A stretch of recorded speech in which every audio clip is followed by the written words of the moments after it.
Hello everyone जो पहुंच गए हैं, I am actually tagging everyone. तो तब तक सब लोगों को एक बड़ा सा हाय। कई लोगों का मैंने सुना है डेटा इस बीच ख़त्म हो जाता, तो कुछ लोग बीच में छोड़ के चले जाते हैं। तो बॉस डेटा सेव करिए और जब टाइम मिले तो कोशिश करिएगा कि उसको आप रिपीट में देख पाए। 32 रौनक कैलाशी। जब तक जो लोग कल थे या बाद में ट्रेनिंग देखी है वो लोग अपना कमेंट कर सकते हैं कि क्या उन लोगों को समझ में आया, थोड़ा सा फीडबैक, ताकि हम वहाँ से शुरुआत करें।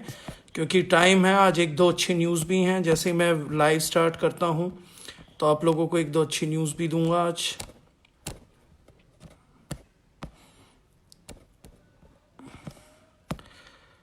बाप रे, there are lot many tax happening. 37, 38।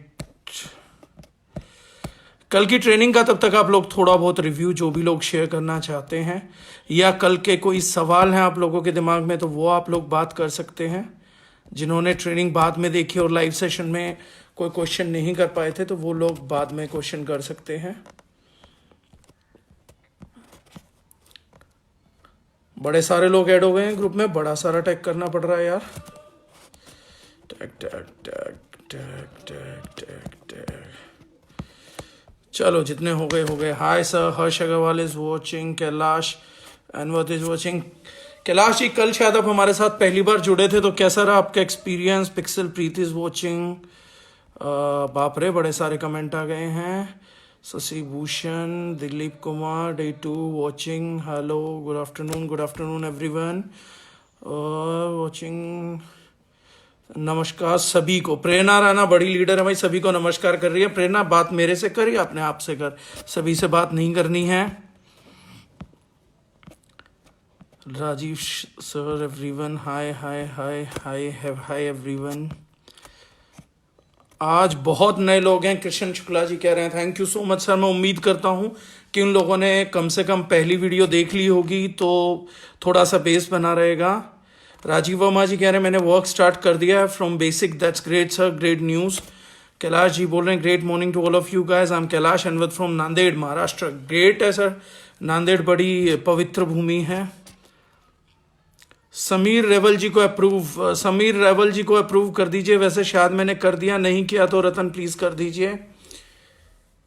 Anil Chaudhary जी कह रहे हैं सर कल प्रेजेंटेशन देने का रियल तरीका सीखा, thank you for the feedback sir.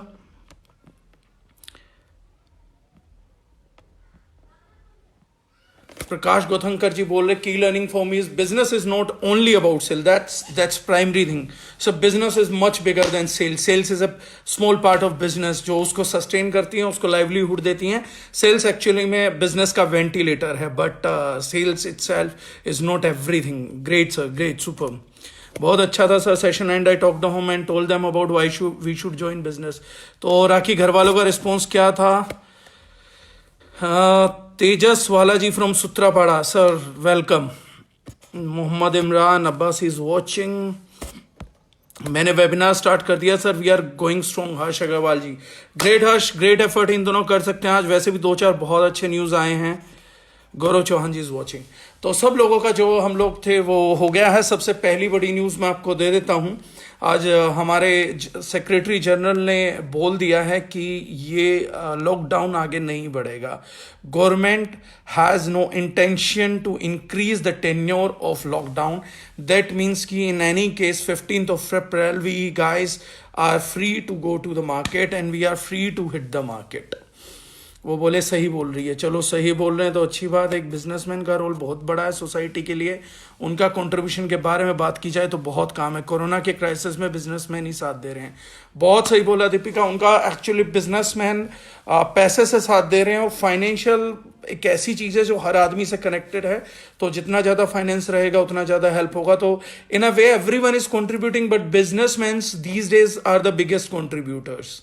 तो बस इतना ही फर्क है, otherwise everyone is contributing to their level, right. Hi, sir. Javed from Kashmir. Hi, Javed ji. It's good to see that internet is working in Kashmir and you are connected. It's great, sir. I'm happy to join with you. Hello, sir. I got this point. Attitude and mindset are the two keys of business. Need to discuss mindset. And please, if you can brief about face value for 2 minutes, please. Definitely मैं face value की बात करूँगा. अब 2 minute का मौन उन लोगों के लिए जो बोल रहे थे जून एंड तक जाएगा, तो 2 मिनट का मौन मैं ही रखूंगा, लेकिन बाद में रखूंगा.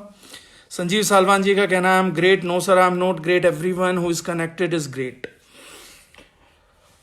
तो चलिए आज बात करते हैं आज के मुद्दे की. कल हम लोगों ने बात की थी बिजनेस के बारे में.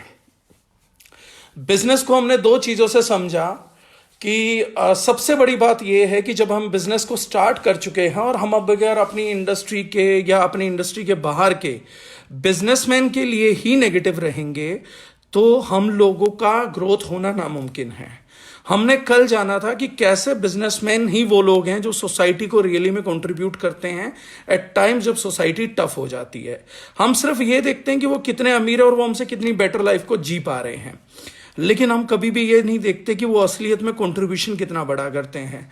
तो कल हम लोगों ने बहुत बारीकी से, थोड़ा शांति से इस समय में यूज किया और बिजनेसमैन के कंट्रीब्यूशंस को समझा और हम लोगों को एक जील मिला कि बीइंग अ सेलिब्रिटी से भी बेटर है बिजनेसमैन बनना. देखिए, कोई भी सेलिब्रिटी, अगर आज सेलिब्रिटी है, ले लीजिए अक्षय कुमार है या मान लीजिए कि विराट कोहली हैं या कोई और भी बड़ा है, तो हमारे को एक चीज समझने की बड़ी जरूरत है, बड़े डेप्थ में जरूरत है कि विराट कोहली को विराट कोहली बनाने के लिए भी, मतलब एक स्टेटस दिलाने के लिए, एक फाइनेंशियली स्टेबिलिटी देने के लिए, ताकि वो टेंशनों को छोड़ के अपने क्रिकेट पे फोकस कर सके, उसमें भी योगदान किसी बिजनेसमैन का है.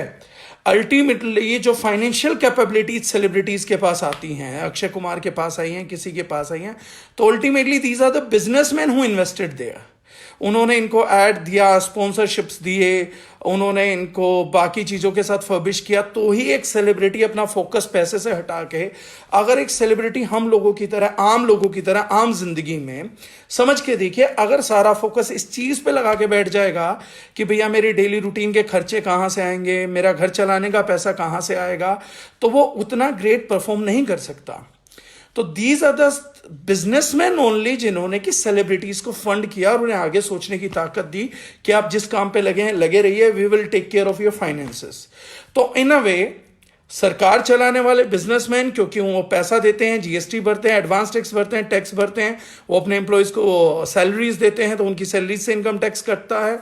तो सरकार चलाने वाले बिजनेसमैन, नौकरी पेशा लोगों को रोजगार देने वाले बिजनेसमैन, अगर आप किसी का भी रोजगार कर रहे हैं, किसी की ड्यूटी कर रहे हैं, ultimately that person would be in business. तो बिजनेसमैन की ही तो जॉब की जाएगी. तो अल्टीमेटली जॉब ने जिन लोगों को खुशियां दी हैं, या मैं कहूंगा कि रोजगार से जिनके घर पे चूल्हे जल रहे हैं, तो वो सब लोग जितने भी हैं, वो shall be thankful to businessman कि उन बिजनेसमैन ने उनके घर के चूल्हे जलाने का इंतजाम किया.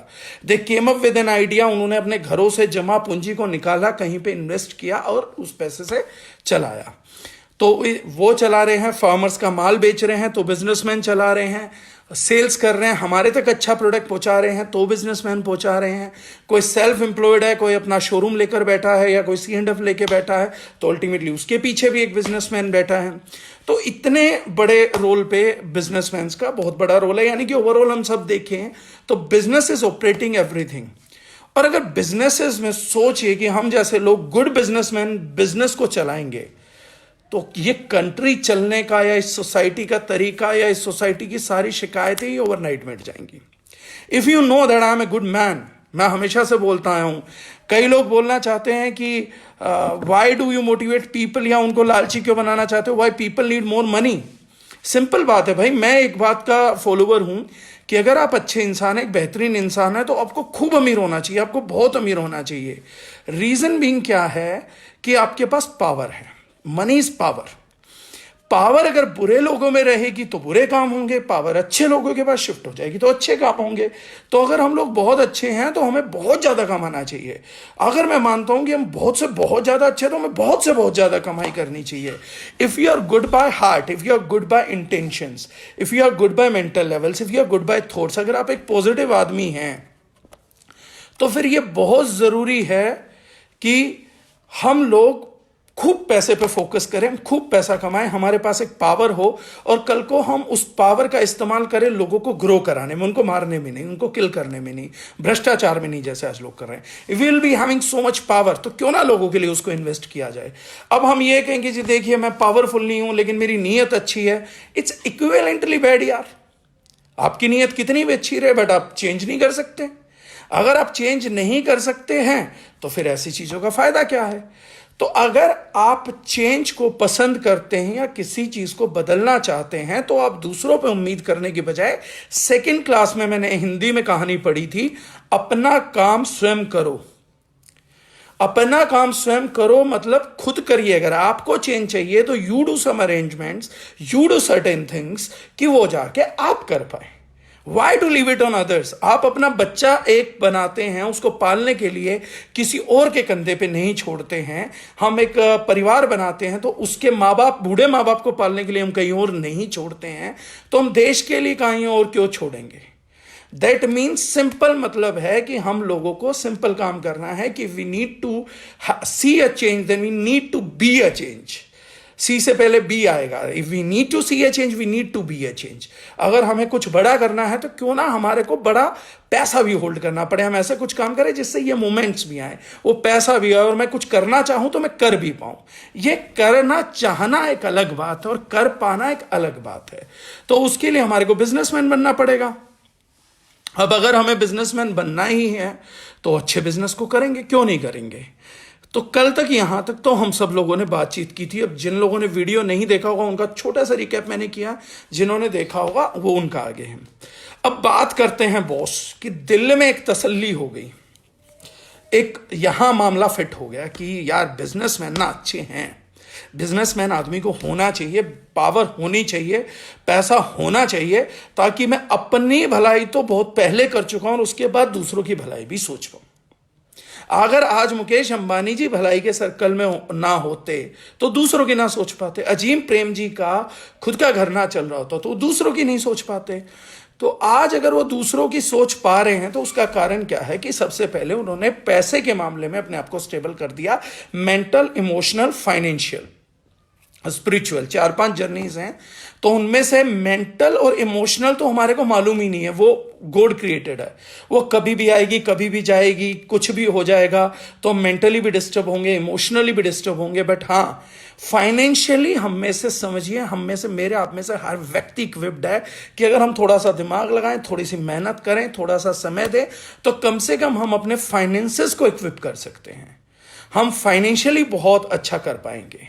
This is very first thing जो हम कंट्रोल में कर सकते हैं। स्पिरिचुअली ऊपर वाले की मर्जी है, मेंटली हम थोड़ा फाइट कर सकते हैं पॉजिटिव थॉट के साथ, लेकिन इमोशनली तो बहुत कनेक्टेड रहेगा। अगर कोई इमोशनली आदमी एक्सीडेंट हो जाए, बीमार पड़ जाए तो इमोशनल डिस्टर्बेंसेस आएंगी। लेकिन फाइनेंशियल एक ऐसी चीज है जिसको हम मैनेज कर सकते हैं, जिसको ना हम लोग लंबे टाइम तक प्लानिंग करके एग्जीक्यूट कर सकते हैं। और अगर हमारा हो गया तो हम फिर बाद में दूसरों को भी मदद कर पाएंगे। Help to be done when you are helping yourself. आप प्लेन में भी जाएंगे तो सबसे पहले वो लोग क्या बोलते हैं वो समझने की बात है कि अगर आप प्लेन में जा रहे हैं, if you are travelling in a plane, then you need to focus on one thing. If oxygen levels go down, if air pressures goes down, then oxygen mask would be there. Oxygen का mask आएगा जो आपको लगाना है plane में। लेकिन वो air hostess भी आपको पहली अनाउंसमेंट करती है, before helping others help yourself. दूसरों को मदद करने से पहले खुद का मास्क पहन लेना जरूरी है। पता लगे दूसरों को मदद करते रह जाएं और अपना ऑक्सीजन खत्म हो जाए। तो ये चीजें जो होती हैं रियलिस्टिक होती हैं, ये हमारा प्रैक्टिकल चीजें होती हैं। तो अब ये करना है कि हम लोगों के पास दिन बचे हैं 15 या 16 बिफोर लॉकडाउन पीरियड। अब हमें बहुत सारी बातें करनी है। हम चाहेंगे कि एक लाइब्रेरी तैयार हो जाए ताकि अब कल को कोई भी नया एसोसिएट ज्वाइन करवाएं तो उसको ग्रुप का लिंक दे, वो 1 बाय 1 वीडियो देखता हुआ जाए और उसको ये समझ आ जाए कि वो किस कंपनी, किस माइंडसेट, किस मैनेजमेंट, क्या अपलायंस के साथ काम कर रहा है। तो ये एक सेट ऑफ लाइब्रेरी तैयार हो जाएगी। ये आगे आने वाले लोगों के लिए एक सिस्टम बन जाएगा जिसमें हम सारे माइंडसेट्स की, कल बिजनेस से स्टार्ट किया आज माइंड सेट, उसके बाद ट्रैवल करेंगे, नेटवर्किंग, एवरीथिंग, ऑब्जेक्शन हैंडलिंग, और कोशिश करना हम सब लोग जो लाइव कनेक्टेड है ना, खूब सारे सवाल जवाब करें ताकि आने वाले लोगों को हेल्प हो जाए। जो भी लोग इसको सुने उनको बड़ा सारा मटेरियल अवेलेबल हो जाए। टाइम ज़्यादा स्पेंड कर सकते तो टाइम ज़्यादा स्पेंड करेंगे, प्रोडक्ट्स की भी बात करेंगे, प्रोडक्ट्स के वीडियोस भी बना लेंगे, तो लाइव इंटरेक्शन होगा। तो प्रोडक्ट्स का सोचे कितना डाटा हम लोगों के पास अवेलेबल हो जाएगा। तो रियलिस्टिक और प्रैक्टिकल काम करेंगे हम 70-80 लोग मिलके, जो इस सिस्टम को, जब ये फ्यूचरिस्टिक सिस्टम होगा, जब ये कंपनी हजारों लाखों करोड़ की कंपनी होगी, 1-2 लाख करोड़ की कंपनी होगी, तो लोग देखेंगे कि किन लोगों ने इस लाइब्रेरी को बनाने में मदद किया था। तो we guys are sitting at a very great moment of history, कि हम में से हर एक व्यक्ति के पास चांस है कि वो हिस्ट्री क्रिएट कर सकता है, अपने सवाल जवाब करे, और आने वाली जनरेशन जो ज्वाइन करेंगे द रीजन बिजनेस को और उसको आगे बढ़ाएंगे, उनके लिए आप एक अच्छी लाइब्रेरी क्रिएट करने में मददगार हो सकते हैं। मैं अपनी कोशिश करूंगा, आप सब लोग को सवाल करके अपनी कोशिश करिएगा, अपनी ईमानदारी से चीजें बरतिएगा। अब बात करते हैं बोस माइंडसेट की। होता क्या है कि बिजनेस करने का फैसला हो गया। बिजनेस करने के लिए अगली चीज क्या पड़ती है? जब मेरे दिल ने मान लिया कि मुझे बिजनेस करना है, जब मेरी आत्मा ने स्वीकार लिया, मेरी इंटेंशन ने स्वीकार लिया कि बिजनेस करना है, तो सबसे बड़ा चैलेंज क्या आता है कि how to start a business. Starting of a business is not a small thing. आज से 96 से पहले चले जाइए तो एक बिजनेस को स्टार्ट करने के लिए you need to have lakhs and crores of rupees. Plus आपको अपनी फैमिली में एक आदमी चाहिए होता था कि कोई व्यक्ति आपको एक्सपीरियंस दे, अपना नॉलेज शेयर करे, ताकि हम लोग बिजनेस में कुछ कर पाए। लाखों करोड़ रुपए 96 से पहले चाहिए थे इस देश के अंदर, और एक आम आदमी ना उस टाइम बिजनेसमैन बनने की सोच भी नहीं पाता था। ये एक पैराडाइम था, एक आम जन धारणा थी कि जिन लोगों के पास पैसा है केवल वही लोग बिजनेसमैन बनेंगे। आज मैं कहूं कि ऐसा था कुछ कि 12-15 साल की एज में अगर आप क्रिकेटर बन गए या आपने क्रिकेट खेलना सीख लिया तो ही आप इंटरनेशनल क्रिकेटर बन पाएंगे, तो ही आपको शोहरत मिल पाएगी, रुतबा मिल पाएगा, या हम बोले कि बड़ा लेवल मिल पाएगा। लेकिन 96 के बाद आम लोगों के लिए डायनेमिक्स चेंज हो गया, और उस ऊपर वाले के आशीर्वाद से एक इंडस्ट्री ने ही नया कदम रख दिया इंडिया के अंदर। वो इंडस्ट्री थी direct selling industry, network marketing industry, या शॉर्ट में हम बोले तो MLM। 96 वो दौर रहा, वो ईयर ऑफ चेंज रहा, जब एक मिडिल क्लास व्यक्ति को, या मैं कहूं जिसके पास ना टाइम है, ना पैसा है, ना एक्सपीरियंस है, ना अकल है, कुछ भी नहीं है, उस व्यक्ति के पास उस ईश्वर ने रास्ता भेज दिया कि सिर्फ टैलेंटेड है, मेहनत करना चाहता है, इच्छा है, और किसी को धोखा नहीं देना चाहता, किसी को ठगना नहीं चाहता है, तो मैं तेरे लिए एक रास्ता खोल रहा हूं, एक इंडस्ट्री का गिफ्ट, एक इंडस्ट्री की ब्लेसिंग, एक इंडस्ट्री का आशीर्वाद आप लोगों को देने जा रहा हूं। वो इंडस्ट्री रहेगी नेटवर्क मार्केटिंग, जिसमें सिर्फ हम लोग घरेलू प्रोडक्ट खरीद के हम लोग शामिल हो सकते हैं बड़े इजीली। ये ऊपर वाले ने रास्ता दे दिया। अब देखिए हमारा काम कितना आसान हो गया। हम लोगों को समझ आ गया कि हमें बिजनेस करना है, ईश्वर के आशीर्वाद से एक इंडस्ट्री भी आ जाती है जो बिजनेस को स्टार्ट करा देती है। नेटवर्क मार्केटिंग को मैंने अभी बोला था कि गारंटी नहीं करती है किसी की सक्सेस को, कोई बिजनेस भी सक्सेस को गारंटी नहीं करता है, कोई इंस्टीट्यूट किसी की सक्सेस को गारंटी नहीं करता। कई लोग बोलते हैं कि इस इंडस्ट्री में सक्सेसफुल गारंटीड है। अरे भैया, गारंटीड कैसे हो जाएगी? कभी जिंदगी में कोई इंस्टीट्यूट देखा जो गारंटी देता हो?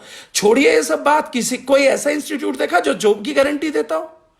कोई माँ बाप ऐसे देखे जिनके पास खेती करने को जमीन है, वो भी अपने बच्चे को एक गारंटी देते हो कि पूरी जिंदगी इन खेतों के दम पे बैठ के तो अपनी रोजी रोटी चला लेगा? किसी को नहीं पता, फ्यूचर किसी को नहीं मालूम होता है।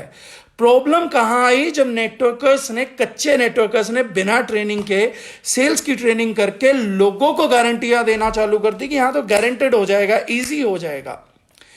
अब बात आती है कि बिजनेस को स्टार्ट करना था, इंडस्ट्री मिल गई, बिजनेस इजी टर्म्स पे स्टार्ट हो गया।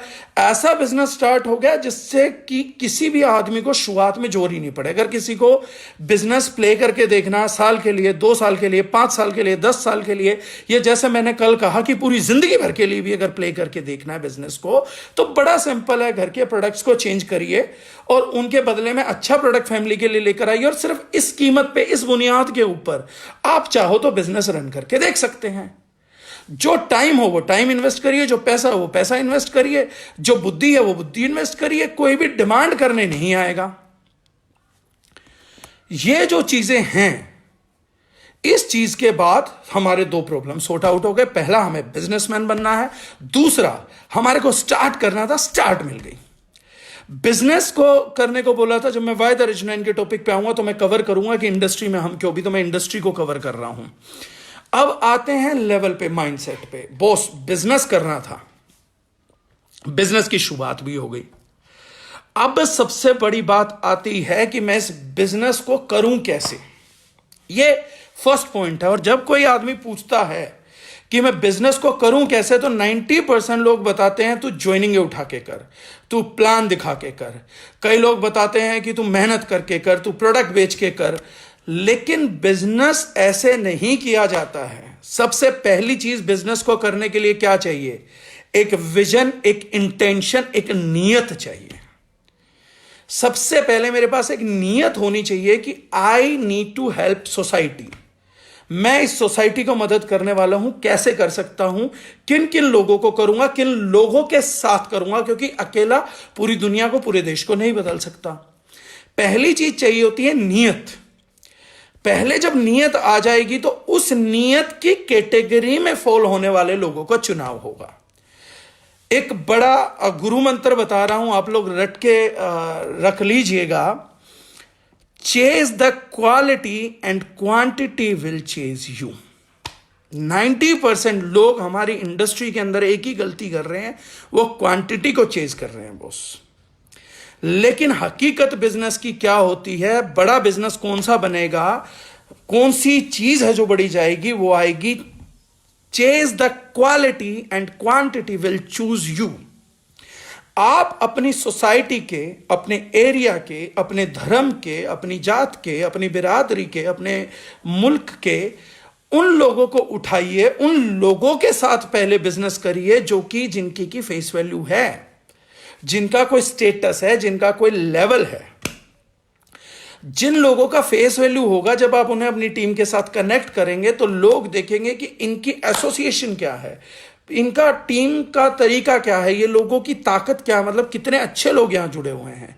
जब बहुत सारे अच्छे लोग जुड़ जाते हैं ना बॉस, तो लोग ऑटोमेटिकली आना पसंद करते हैं कि भैया मेरे को भी यहां जुड़ना है, मुझे भी इन लोगों के साथ रहना। समझिए, एक चीज का छोटा सा एग्जांपल देता हूं कि एक जगह है जहां पर कि एक एसोसिएशन है, जहां का आपका न्योता मिला, आपको इनविटेशन आया है कि आप अपने घर के प्रोडक्ट खरीदने स्टार्ट करिए और आप महीने में 5 बार उस गैदरिंग में, उस पार्टी में जा सकते हैं जहां पे मुकेश अंबानी होंगे, रतन टाटा होंगे, नरेंद्र मोदी होंगे, आपके अजीम भाई प्रेम जी होंगे, आपका शाहरुख खान होगा, सलमान खान होगा, सचिन तेंदुलकर होगा, विराट कोहली होगा, ये सब लोग होंगे। एक तरफ तो हमारे को इनविटेशन मिलता है ऐसी पार्टी का जहां पर ये सब लोग होंगे, और उसके बदले मुझे टिकट साइज क्या बाय करना, मुझे अपने घर के प्रोडक्ट्स को रिप्लेस करना है। दूसरी तरफ एक पार्टी का आता है इनविटेशन, जहां बोला जाता है कि आप घर के प्रोडक्ट बदलिए, उसके बदले आपको इनविटेशन मिलेगा, जहां पर धोनी भी होगा, जहां पर अंबानी भी होगा, लेकिन दाऊद इब्राहिम भी रहेगा, कुछ जेब कतरे भी रहेंगे, कुछ हमने क्रिमिनल तिहाड़ के भी बुला रखे हैं ताकि वो लोग आपसे कुछ सीख लें। तो एक गैदरिंग है। तो आप खुद समझिए कि आप कौन सी पार्टी के साथ एसोसिएट होना चाहेंगे, कि महीने में 4 बार हम किस पार्टी में जाना चाहेंगे जहां जेब कतरे और ये सब लोग आते हैं। तो वो सब लोगों के पास जाएंगे, या उस पार्टी में जाना पसंद करेंगे जहां पे ज्यादातर लोग सभ्य आ रहे हैं, सिविलाइज्ड आ रहे हैं, अच्छे लोग आ रहे हैं। तो बेसिकली क्या है, chase the quality and quantity will chase you. अगर आपके पास एक बार, समझिए नेटवर्कर गलत मेहनत कहां करता है, अगर एक बार आपने एक सिटी के अंदर या अपनी कॉलोनी के अंदर, एक छोटी सी कॉलोनी ले लीजिए जिसमें 1000 मकान है, आपने नेटवर्क मार्केटिंग में उसके टॉप 10 प्रतिष्ठित अच्छी नीयत वाले, जो सबको हिम्मत देते हैं, हौसला देते हैं, सबसे पहले जाके उनको ज्वाइन करा लिया। वो 10 आदमी जिसको जाके बोलेंगे ना ये प्रोडक्ट ले लो, दुनिया वो प्रोडक्ट ले लेगी। वो बोलेंगे इस चीज को ट्राई करो, तो वो इस चीज को ट्राई कर लेंगे। तो सबसे पहले कॉलोनी में जाके हम उस कॉलोनी के आवारा बच्चों को जोड़े, या हम उस कॉलोनी के उन लोगों को जोड़े जो कि नाकारा कॉलोनी द्वारा सामूहिक तौर पर डिक्लेयर किए गए हैं, उससे बेटर है हम उन 10 प्रतिष्ठित व्यक्तियों से जोड़ के अपनी बात को शुरुआत करें। क्योंकि आपकी बात रख कौन रहा है ये उतने ही मायने रखता है कि आपकी बात कितनी मजबूत है। बहुत सारे लोग इसलिए बिजनेस ज्वाइन नहीं करते हैं क्योंकि जो उनका इंट्रोड्यूसर होता है वो कैरेक्टरलेस होता है, या जो उनका इंट्रोड्यूसर होता है वो फेथफुल नहीं है, या जो उनका इंट्रोड्यूसर है वो ऑनेस्ट नहीं है, या जो उनका इंट्रोड्यूसर है वो झूठा है। जब ऐसे लोग बिजनेस को प्रपोज करेंगे तो जाहिर सी बात है वो उनके साथ लोगों ने आना ही नहीं है। कई लोग मुझे बोलते हैं कि सब लोग हमारे साथ, मैं तो अगर बिजनेस दूंगा ना, तो मैं सच बात बता रहा हूं, मेरे सर्कल में तो कोई जुड़ता ही नहीं है। भाई साहब, आपके सर्कल में कोई नहीं जुड़ता तो आप एक चीज की मुझे गारंटी हाथ की हाथ लिखित में दे दीजिए कि जिन 500 लोगों को आप जानते हो उनमें से एक भी व्यक्ति नेटवर्क मार्केटिंग नहीं कर रहा। आप यह गारंटी दे दीजिए अपनी लिस्ट की कि कल को इन लोगों में से कोई भी नेटवर्किंग नहीं करेगा। इसका मतलब है कि वो लोग आपके साथ नहीं करना चाहते। ये प्रॉब्लम, ये समस्या कहीं ना कहीं आप झांक के नहीं देखना चाहते, आपके अंदर है। आप इनडायरेक्टली, एक इंग्लिश में आता था एक्टिव वॉइस, पैसिव वॉइस। अगर आप ये बोल रहे हैं कि मेरे साथ कोई इस बिजनेस में नहीं जुड़ेगा, तो आप पैसिव वॉइस में ये बात बोल रहे हैं कि मैंने लोगों के साथ कुछ ऐसा कर रखा अपनी जिंदगी में कि लोग मेरे साथ तो बिल्कुल नहीं जुड़ेंगे। हाँ, एक चांस अगर मेरे लोगों से आप मिल लो तो 1% चांस निकल जाएगा कि शायद वो जुड़ भी जाएं। लॉस्ट फेस वैल्यू को लोग बताते हैं बहाना बना के, चाशनी में भिगो के उस पर आइसक्रीम की कोटिंग लगा के हम लोगों को बता देते हैं कि मेरी टीम में लोग नेगेटिव हैं। आपके लोग नेगेटिव है तो ये गारंटी दीजिए ना कि अगर वो नेटवर्क मार्केटिंग के प्रति नेगेटिव है तो किसी के साथ नहीं जुड़ेंगे, और ये गारंटी दीजिए कि आज भी वो किसी के साथ जुड़े नहीं हुए। बॉस, अगर चैलेंज अपना है ना तो अगर खुले दिल से स्वीकारेंगे, नहीं तो ठीक नहीं होगा। ठीक नहीं होगा तो सफलता नहीं मिलेगी, सफलता नहीं मिलेगी तो पूरी जिंदगी दूसरों की सफलता को गाली देते हुए इस सुंदर दुनिया को, इस हरियाली दुनिया को गुड बाय कह के, इसको बोल के कि यहां सब ब्लैक एंड व्हाइट था और इस दुनिया से चले जाइए। लेकिन दोस्त, अगर आज भी हम एक बात को स्वीकार लें, मैं एक बात बोलता हूं अपनी जीवन में, अगर आज भी हम एक बात को स्वीकार लें कि मुझसे गलतियां हुई हैं लेकिन मैं गलत आदमी नहीं हूं और मैं सही रास्ते पे अब चलना चाहूंगा, तो ये सारी चीजें ठीक हो सकती हैं। माइंडसेट ही आता है। तो फेस वैल्यू की जो बात करी थी वो फेस वैल्यू यहां से करेक्ट होती है। अगर फेस वैल्यू करेक्ट करनी है तो पहले दिल से ही एक्सेप्ट करना पड़ेगा कि मुझसे पास्ट में बहुत गलतियां हो गई हैं और मैं आगे वादा करता हूं कि मैं गलतियां नहीं करूंगा। अब सबसे बड़ी बात आती है कि चैलेंजेस ऑफ नेटवर्क मार्केटिंग क्या हैं।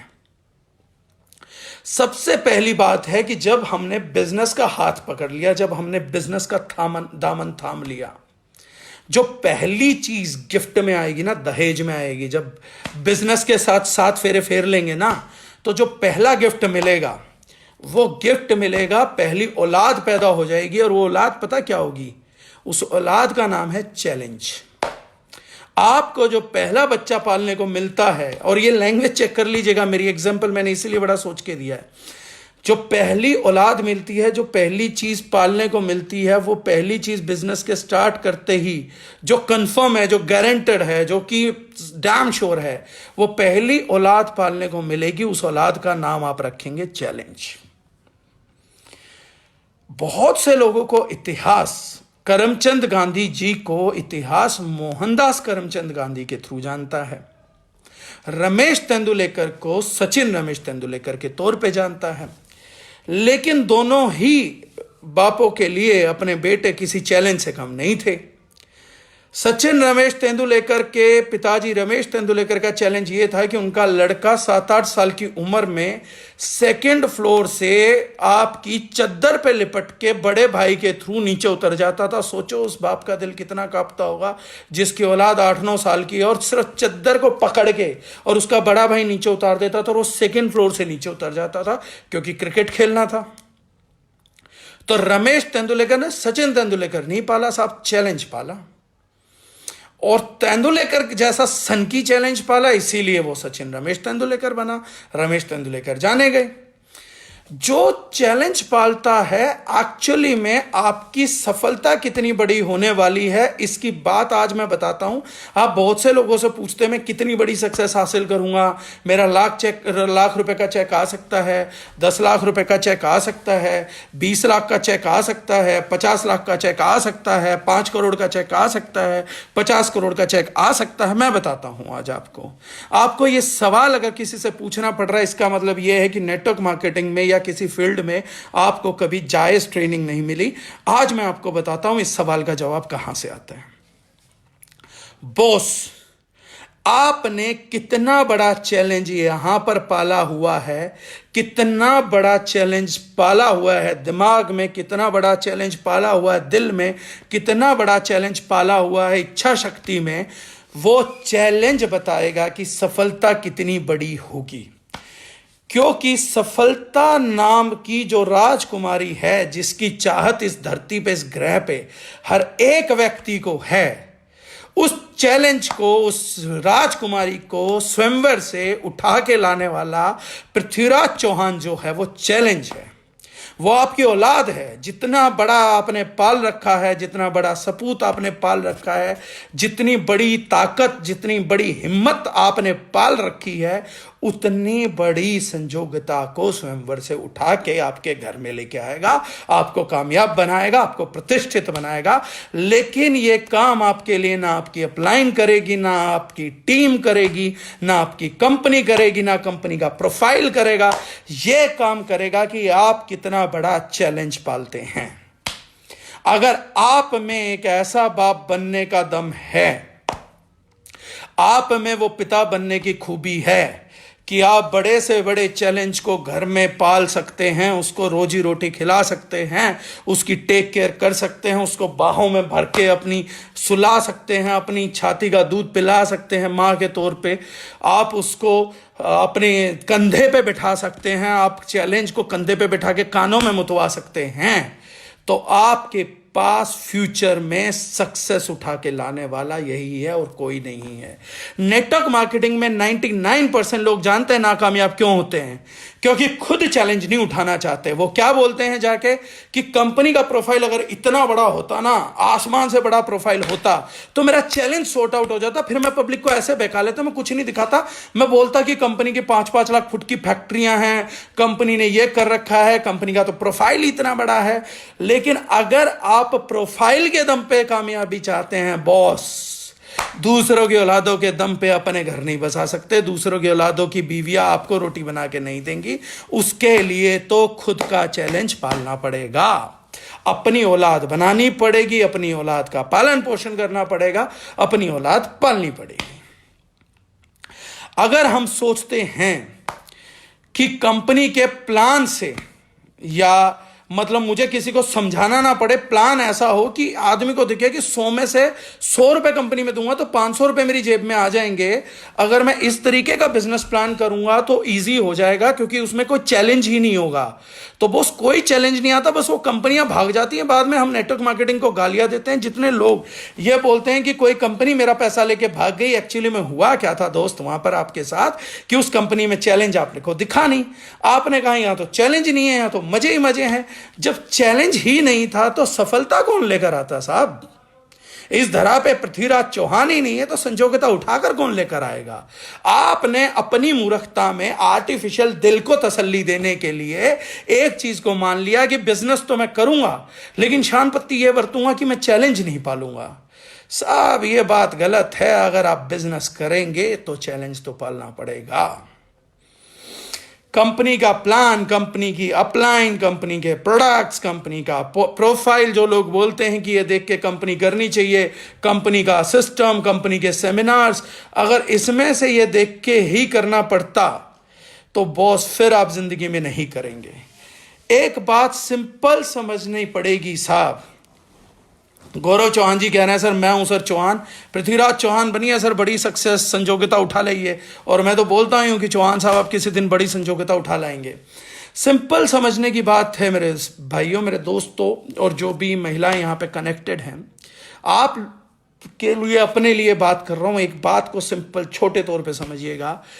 चैलेंज उठाया धीरू भाई अंबानी ने, चैलेंज उठाया रतन टाटा ने, चैलेंज उठाया विराट कोहली ने। कितना अमीर होने के बावजूद पहला करवा चौथ अनुष्का शर्मा और विराट कोहली साथ नहीं मना पाए, ये एक चैलेंज था उसकी क्रिकेटिंग लाइफ का।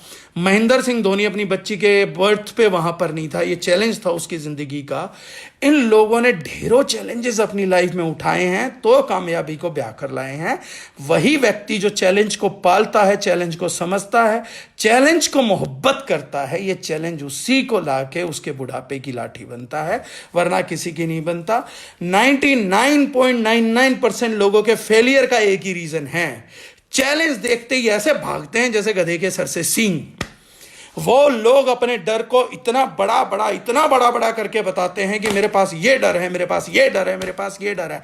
साहब मैं एक बात बोलता हूं, चैलेंज मत पालिए, समाधान मत पालिए, डर पाल लीजिए, घर पे बिठा लीजिए अपने डर को। मैं तो कहता हूं आप अपने डर को खूब रोजी रोटी दीजिए। मैं चाहता हूं आप अपने डर को ना रोज अपनी इमोशंस दीजिए, अपना टाइम दीजिए, अपनी मेंटल स्ट्रेंथ दे दीजिए। 24 घंटे बैठ के अपने डर के अंदर घुटते रहिए, अपने डर को घोट घोट के पीते रहिए। उसके बाद अगर आपके घर में आपके बच्चे भूखे ना मर जाएं तो मेरा नाम बदल देना। आपका डर केवल और केवल आपके घर में एक चीज लेके आ सकता, वो लेके आ सकता है गरीबी, वो लेके आ सकता है बदहाली, वो लेके आ सकता है आपका दुर्भाग्य। कुंडली परमात्मा कम लिखता है, हम ज्यादा लिखते हैं। जब हम अपना डर और सहानुभूति लोगों से लूटने की कोशिश करते हैं ना कि ये बड़ा बेचारा, हमारे में यहां पर भी एक केस है, उनकी बीवी अपने पति के प्रति बड़ी सहानुभूति रखती है। आधे से ज्यादा मैं बोलता हूं कि 90% अपने पति को उसने खत्म कर दिया। राजाओं के बेटे ना अपने बच्चों को 20-20 साल के लिए गुरुकुल भेज देते थे। रोती बिलखती मां रहती थी, ऐसा नहीं था उस बाप का दिल पत्थर का हो गया है, लेकिन वो उनको इसलिए गुरुकुल भेजता था क्योंकि कल उसके बेटे को अगर राज्य चलाना है तो उसे बगावतों से निपटना पड़ेगा, उसे दुश्मनों से निपटना पड़ेगा, उसे बड़े बड़े महारथियों से लपेटना पड़ेगा। अगर उस बच्चे के पास ताकत ही नहीं होगी और वो कमजोर रह गया तो क्या करेगा। राजा की कुर्सी एक ऐसी कुर्सी है जिसपे हर किसी की आंख है, हर कोई चाहता है कि ये कुर्सी मेरे हाथ लग जाए। अरे कल ये राजा नहीं होगा, ये काबिल राजा नहीं होगा, ये कैपेबल राजा नहीं होगा, तो इसकी औलाद अगर कमजोर रह गई तो उसके बच्चे को कौन कुर्सी पे बैठने देगा। सब मार के फेंक देंगे। इसलिए राजा अपने दिलों पे पत्थर रख के 20-20 साल अपनी औलादों को गुरुकुल भेजते थे कि इसको मजबूत बना के लौटाना, इसको घाव देना, इसको तलवार चलाना सिखाना, इसको मिट्टी में लिटा देना। वो बच्चा एक भविष्य लेके पैदा होता था, वो बच्चा एक चीज लेके पैदा होता था कि वो सोने के बर्तनों में खा सकता था, लेकिन गुरुकुल में जाके मिट्टी के घरों में रह के मिट्टी के बर्तनों में खा के तब एक राजा बनने के लायक एक औलाद का जन्म होता था। अगर रहम खाया जाता या सहानुभूति उन औलादों को दी जाती ना साहब, तो राजा बनते ही उनकी कुर्सियां कोई भी छीन के ले जाता, ये बगावतें रोज हो जाती। लेकिन राजा अपनी औलाद को पहली चीज करता था कि चैलेंज पालना सिखाता था। लेकिन आज की तारीख में हम लोग सहानुभूति देते हैं, टीम को सहानुभूति, अपलाइन से भी उम्मीद करते हैं कि मेरी टीमों को सहानुभूति दो, उन बेचारों पे तरस खाओ, उन बेचारों के लिए करो। अगर किसी बेचारे के लिए अपने जीवन में कुछ करना है तो केवल आप उसका विनाश कर सकते हैं, मदद नहीं कर सकते हैं। मदद किसी दूसरे को शक्तिशाली बना के करते हैं, हम उसकी व्यक्ति को हिम्मत जगा के मजबूत बनाते हैं। हम किसी आदमी का उसके अंदर भरोसा जगा के करते हैं, किसी आदमी की मदद करके तो हम उसको खत्म करते हैं। एक बड़ी पुरानी कहावत है, मैं यहां जिक्र करना चाहूंगा कि लोग बोलते थे अगर कोई आपका दोस्त मदद मांगने के लिए आए तो उसे कुल्हाड़ी दीजिए, और कोई दुश्मन मदद मांगने आए तो उसको कटोरा दीजिए और उसमें कुछ पैसे डाल दीजिए। होता क्या है कि अगर दोस्त आ रहा तो उसे बोल कि भाई मेरे से पैसे मांगने मत आ, मेरे से कुल्हाड़ी लेके जा और खुद कमा, पेड़ काट, लकड़ी काट और कमा। लेकिन जब दुश्मन आए कटोरा दे दीजिए, उसको आदत पड़ जाएगी मांगने की। वो बेचारा है, आप उसको बोलिए कि ये बेचारा है, इस बेचारे को मदद कर दो, इस बेचारे के हाथ में कटोरा दे दो, तो उसको कटोरा दीजिए और उसको कुछ पैसे दे दीजिए। उसके बाद सिर्फ और सिर्फ उस आदमी में एक ही चीज रहेगी, वो अपनी कमजोरियों के साथ जिंदा रहेगा। उस दिन के बाद वो अपनी सारी मेंटल, इमोशनल, फिजिकल, फाइनेंशियल सारी एनर्जी एक चीज पे लगा देगा, दुनिया को यह साबित करने में कि मैं कितना बड़ा बेचारा हूं। क्योंकि जब पिछली बार उसने बोला था आपको कि मैं बेचारा हूं तो पैसे निकले थे। जब आपने बोला था कि मैं बेचारा हूं तो आपने उस पर ध्यान देना स्टार्ट किया था। जब आपने बोला था कि मैं बेचारा हूं तो आपने उसके प्रति केयर दिखाई थी। ये सब दिखा के आपने उस व्यक्ति की कोई मदद नहीं करी, आपने उस व्यक्ति का सत्यानाश कर दिया, आपने उस व्यक्ति का भविष्य उससे छीन लिया है। ये गलतियां, ये बखूबियां हमने खूब करी है। जब मैंने कई बार एक बार पेरेंटिंग के विषय में अपने एक मित्र से बात करी थी, तो मैंने उनको सिखाया था कि गलत बात क्या होती है, जब आपका बच्चा चोट खाता है ना, तो आप क्या बोलते हैं, मैं धरती की पिट्टी कर देता हूं। हाय धरती ने मेरे बेटे को चोट मारी, मैं धरती की पिट्टी कर देता हूं। साहब ये बच्चा बड़ा होकर चोट खाने के काबिल नहीं बनेगा, ये बच्चा मजबूत नहीं बनेगा, ये बच्चा स्पोर्ट्स नहीं करेगा, ये एथलीट नहीं बनेगा, ये खेलेगा भी नहीं। क्यों नहीं खेलेगा? क्योंकि आपने इसके दिमाग में एक चीज भर दी, हर वो चीज जो आपको चोट पहुंचाती है वो आपकी दुश्मन है। जबकि हकीकत, इस दुनिया का प्रैक्टिकलिटी एक है, हर वो चीज जो आपको चोट पहुंचाती है वही आपकी जिंदगी में कुछ बड़ा करने का निर्माण करती है। जब पहली बार आपको कोई अमीर आदमी चोट पहुंचाता, तो पहली बार लोग डिसाइड करते हैं कि मुझे भी अपनी जिंदगी में कुछ करना है, मुझे भी इसकी बगल में पहुंचना है। लेकिन आपने पहले ही अपने बच्चे को कर दिया कि जो आपको चोट पहुंचाए उसके प्रति नफरत पाल लीजिए। जब बच्चा चोट खाता है तो उस बच्चे को एक बात बतानी चाहिए, बेटा खेल रहा है, खेलेगा तो चोट लगेगी, चोट लगेगी कि तो तुम मजबूत होगा, मजबूत होगा तो ही तो करेगा। तो चोट खाना बेटा खेल का पार्ट है। लेकिन आजकल के माँ बाप क्या करते हैं, पिट्टी करते हैं जमीनों की, पिट्टी करते हैं चीजों की। कर लो पिट्टी, ये कमजोर बच्चे कुछ करेंगे नहीं। सेम प्रिंसिपल हम अपनाते हैं जब नेटवर्किंग करते हैं, तो हम अपनी डाउनलाइन को चोट पहुंचाने वालों की पिट्टी कर रहे होते हैं। हम उनको मजबूत नहीं बनाते। जब एक आदमी कहता है कि मेरे ऊपर ऐसा क्वेश्चन कर दिया, तो हम अपनी टीम को ये नहीं बोलते कि ट्रेनिंग करके गया था भाई, फील्ड में गया था, तेरे को ये करना नहीं आया, तू सुन के कैसे लौटा भाई? तू हिम्मत हार के कैसे लौटा? हिम्मत छीन के क्यों नहीं लौटा? तू अपने सिस्टम की बुराई सुन के कैसे लौटा? तू बुराई करके क्यों नहीं लौटा? तू वापसी कैसे आया इतनी कमजोरियों के बावजूद? और अगर फील्ड में गया था और अगर 50 लोगों ने ना कर दी, तो तू क्या सोच के गया था कि हर किसी की हाँ आने वाली है? तो ऐसे बिजनेस में आया कि लोग जाएंगे और तेरे को कृष्ण जी समझ के तेरे रास्ते में फूल बरसा देंगे। मान लिया तेरी नीयत अच्छी है, मान लिया तू मेहनती है, लेकिन लोग तो जड़ बुद्धि हैं, लोग तो बेवकूफ हैं, वो एक बार में तो नहीं समझेंगे। कल्पना मैडम बोल रही है मजबूर नहीं, मजबूत बनना है, बनाना है। बनना तो है ही, बनाना भी है। अगर एक आदमी, मैं सिर्फ चॉइस देता हूं, और मैं आर्टिफिशियल बात करना पसंद नहीं करता, आर्टिफिशियली कभी बनना भी मत अपनी जिंदगी में। नेचुरल हो तो मजबूत हो। आज भी इम्यूनिटी बचा रही है कोरोना वायरस से, डॉक्टर नहीं बचा रहे हैं। अगर आप हैं तो मजबूत हैं तो ही हैं, मजबूर या मजबूत चुन लीजिए, सिंपैथी या सक्सेस चुन लीजिए, सहानुभूति या सफलता चुन लीजिए। अगर जिंदगी में आप किसी को सहानुभूति देते हैं या लेते हैं, आप दोनों ही सूरतों में नाकामयाब हैं। एक मजबूत व्यक्ति को सफलता देनी चाहिए या सफलता लेनी चाहिए। सहानुभूति ना देनी चाहिए ना लेनी चाहिए। मजबूती देनी चाहिए और मजबूती लेनी चाहिए। मजबूरी ना देनी चाहिए ना मजबूरी लेनी चाहिए। अगर एक बार मजबूरी के लेन देन का व्यवसाय समझ आ गया तो फिर सारा काम हो जाएगा। तो बिजनेस की जो पहली खोज है, जो पहली गारंटी है, वो ये है कि चैलेंज, जितना बड़ा चैलेंज मुकद्दर में उतनी बड़ी कामयाबी। अगर कोई व्यक्ति रबड़ या कोस्को की बॉल से क्रिकेट खेलने का चैलेंज लेता है, तो वो अपने घर का, अपने मोहल्ले का बेहतरीन क्रिकेटर बन सकता है और 40-40, 50-50 रुपए के लगने वाले मैचों में कुछ आमदनी भी कर सकता है और अपनी गली में, अपने मोहल्ले में थोड़ी बहुत शोहरत भी बटोर सकता है। लेकिन अगर कोई आदमी लेदर की बॉल से पूरे स्टेट पे खेलने का चैलेंज लेता हो, तो वो आदमी अपनी स्टेट में शोहरत बटोर सकता है, वो 5-10 हजार रुपए के मैच से कमाई कर सकता है। वो व्यक्ति अगर अपने स्टेट के बेहतरीन बॉलर्स को फेस करने को तैयार है या अपने स्टेट के बेस्ट बैट्समैन को फेस करने को तैयार है, तो वो अपने स्टेट के अंदर शोहरत, स्टेट जितनी इज्जत और वो सब पा सकता है। अगर कोई माई का लाल जना हुआ कोई वीर पुरुष ये बोलता है कि मैं वो व्यक्ति हूं जिसने अपनी आधी जिंदगी नेट प्रैक्टिस में लगा दी है और मैं लेदर की बॉल से नहीं डरता, मैं 150-200 की स्पीड से आने पे नहीं डरता, मैं ना कि सिर्फ अपना स्टेट, ना कि सिर्फ अपना गली, ना कि सिर्फ अपना मोहल्ला, मैं इस विश्व के बेहतरीन से बेहतरीन बॉलर, अगर इंडिया का बेस्ट बॉलर है तो इंडिया को छोड़ो, बेस्ट बॉलर अगर ऑस्ट्रेलिया का है, बेस्ट बॉलर अगर इंग्लैंड का है, मैं उसको झेलने के लिए भी पिच पे उतरने को तैयार हूं, चाहे वो पिच उस फास्ट बॉलर की मददगार पिच पर्थ ही क्यों ना हो, सिडनी क्यों ना हो। जब तक कोई व्यक्ति इस चैलेंज को नहीं स्वीकार करेगा, तब तक वो इंटरनेशनल क्रिकेट बन के विराट कोहली, सचिन तेंदुलकर, रोहित शर्मा जैसी प्रतिष्ठा नहीं पा पाएगा, उन जैसा आपका पैसा नहीं हासिल होगा, उन जैसी मुकद्दर नहीं हासिल होगा।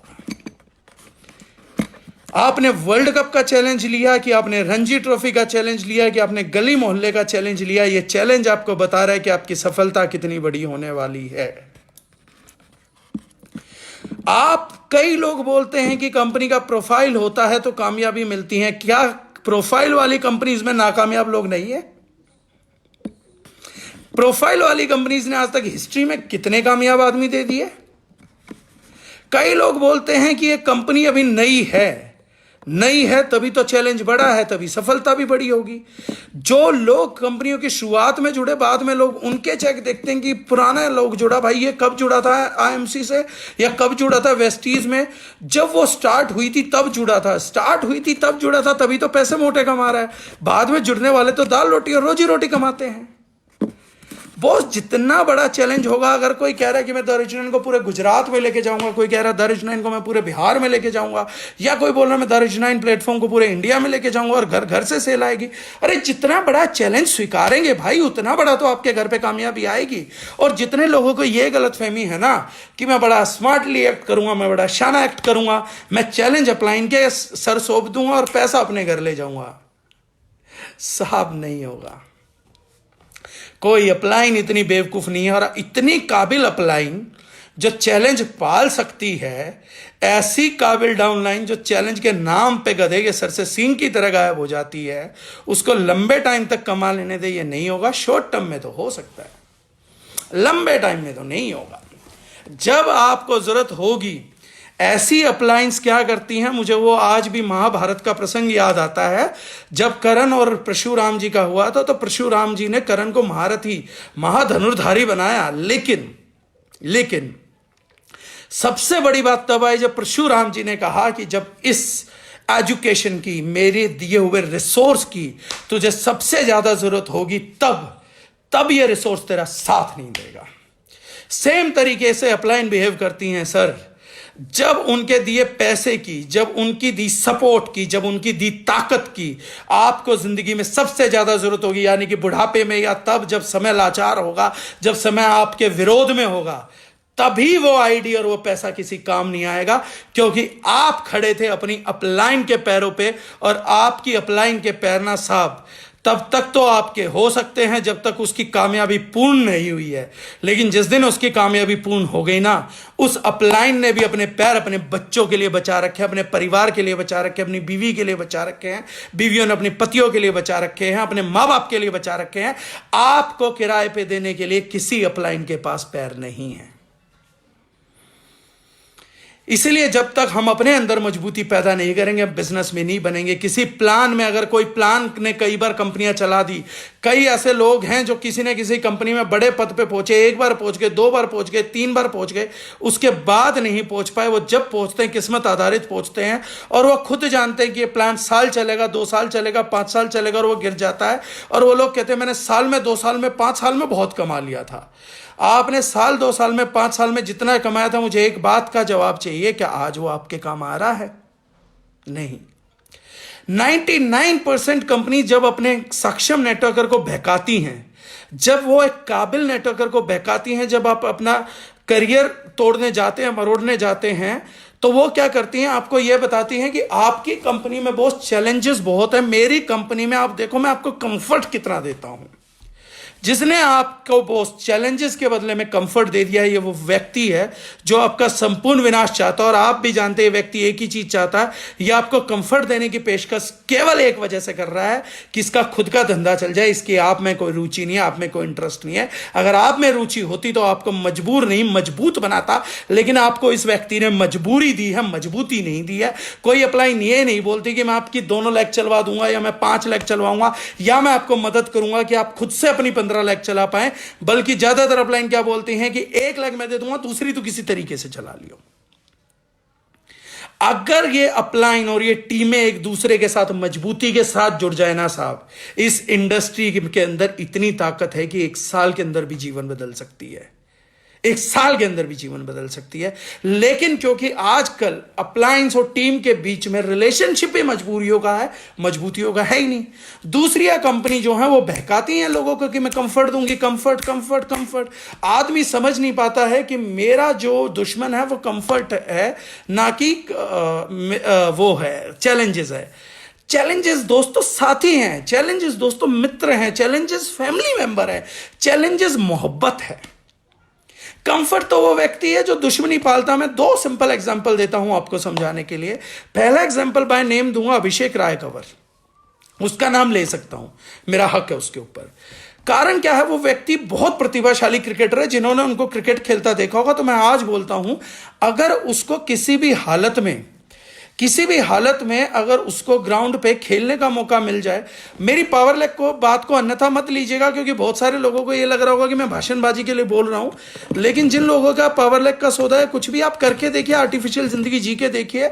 मेरा इसके बाद कोई लेना देना नहीं इस ट्रेनिंग में। मैं ट्रेनिंग में सत्य बोल सकता हूं, लेकिन बाद में जिस चीज को आप सत्य मान चुके हैं, आप उस सत्य के साथ जीने के लिए फ्री हैं। इस टीम में भी फ्री है, मैं उनके साथ कोई खिलाफत नहीं करने वाला हूं, ना कोई अपलाइन खिलाफत करने वाली है। तो अभिषेक को खेलते हुए मैं बोलता हूं कि अगर उसे इंटरनेशनल क्रिकेट टीम में जिस दिन मौका मिल गया ना, ईश्वर करे कि उसे मिल जाए, तो मैं गारंटी देता हूं कि वो व्यक्ति महेंद्र सिंह धोनी को भुलवा देगा। लेकिन जानते हो उससे जिंदगी में गलती कहां हुई? आज भी कोई अभिषेक राय कंवर को जानता होगा तो उससे बात करिएगा, वो बताएगा कि मैंने जीवन में केवल एक गलती करी। जिस ट्रेनर ने, जिस कोच ने अभिषेक राय कंवर की जिंदगी बनाने के लिए सब कुछ झोंक दिया था, अपने बेटे से ज्यादा अहमियत दी अभिषेक को, ऐसे व्यक्ति ने सिर्फ उस अभिषेक को कि उसका करियर चौपट ना हो जाए, वो ऐसे पागलों की नजरों में ना आ जाए, उसको दुनिया से छुपा के रखा और मैचेस नहीं दिए खेलने के। लेकिन बच्चा था अभिषेक, छोटा दिल था, छोटी सोच थी, उसका दिल कूदता था। उस गलती में उसको एक व्यक्ति ने, एक ट्रेनर ने बोल दिया कि तू इस कोच को छोड़ दे, जो कोच तेरी लाइफ में चैलेंजेस पैदा कर रहा है, तो उस मेरे साथ आ जा, मैं तेरे को मैचेस खिलवाऊंगा। अभिषेक बोलता है कि सर मैंने अपने जीवन में उससे बड़ी गलती शायद कभी नहीं करी।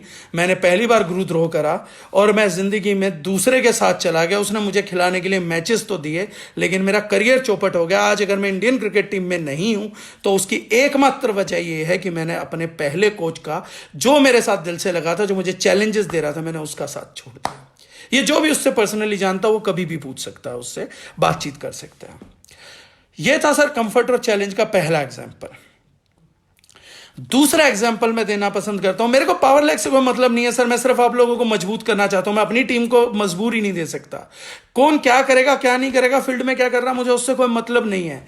लेकिन मैंने ये चैप्टर यहां पर इसलिए लिया क्योंकि कल को आप ये ना बोले, जब ये पावर लेग की कमजोरी आपके अंदर एक बीमारी बनकर डेवलप हो जाए, तब ये ना बोले कि जितेंद्र डागर जी आप हमारे मेंटर थे, आपको कभी ये बात बोल देनी चाहिए थी, शायद हम रुक जाते। तो मैंने इसलिए नहीं बोला कि मैं किसी चीज के खिलाफ हूं या मैं कमजोरियों के खिलाफ हूं। आप अभी भी चाहे कमजोरी पाल सकते हैं, लेकिन ट्रेनर बनने के नाते मेरा ये फर्ज है कि मैं आपको सच से अवगत करा दूं।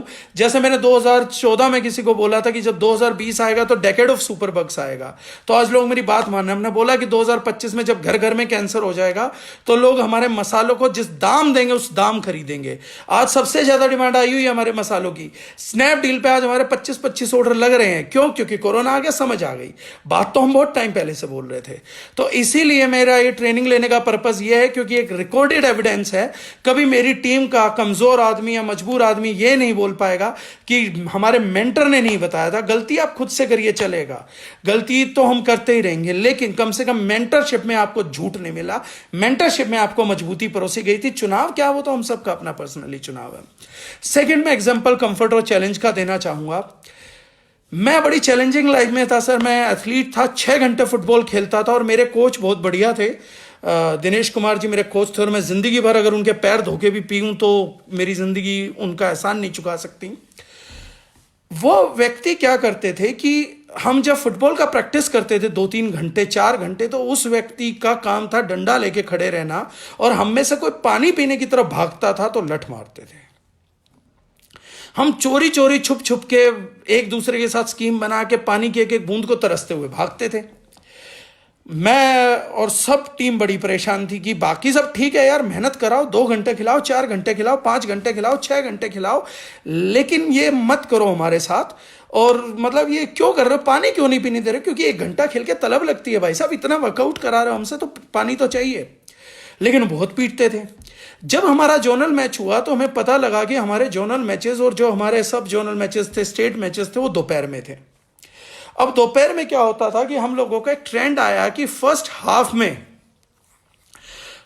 हाफ में हम किसी तरीके से मैच में इक्वलाइजर होते थे, लेकिन सेकेंड हाफ में हमारी टीम दनादन गोल मारती थी और हम अपने जोनल चैंपियन भी बने, हम अपने स्टेट चैंपियन भी बने, हम सुब्रतो कप में भी एक अच्छे लेवल तक पहुंच गए, जबकि एक हम मामूली सी टीम थी, एक स्कूल के बच्चों की छोटी सी टीम थी। अब हमारी समझ नहीं आया कि हम इतने सक्सेसफुल कैसे हैं।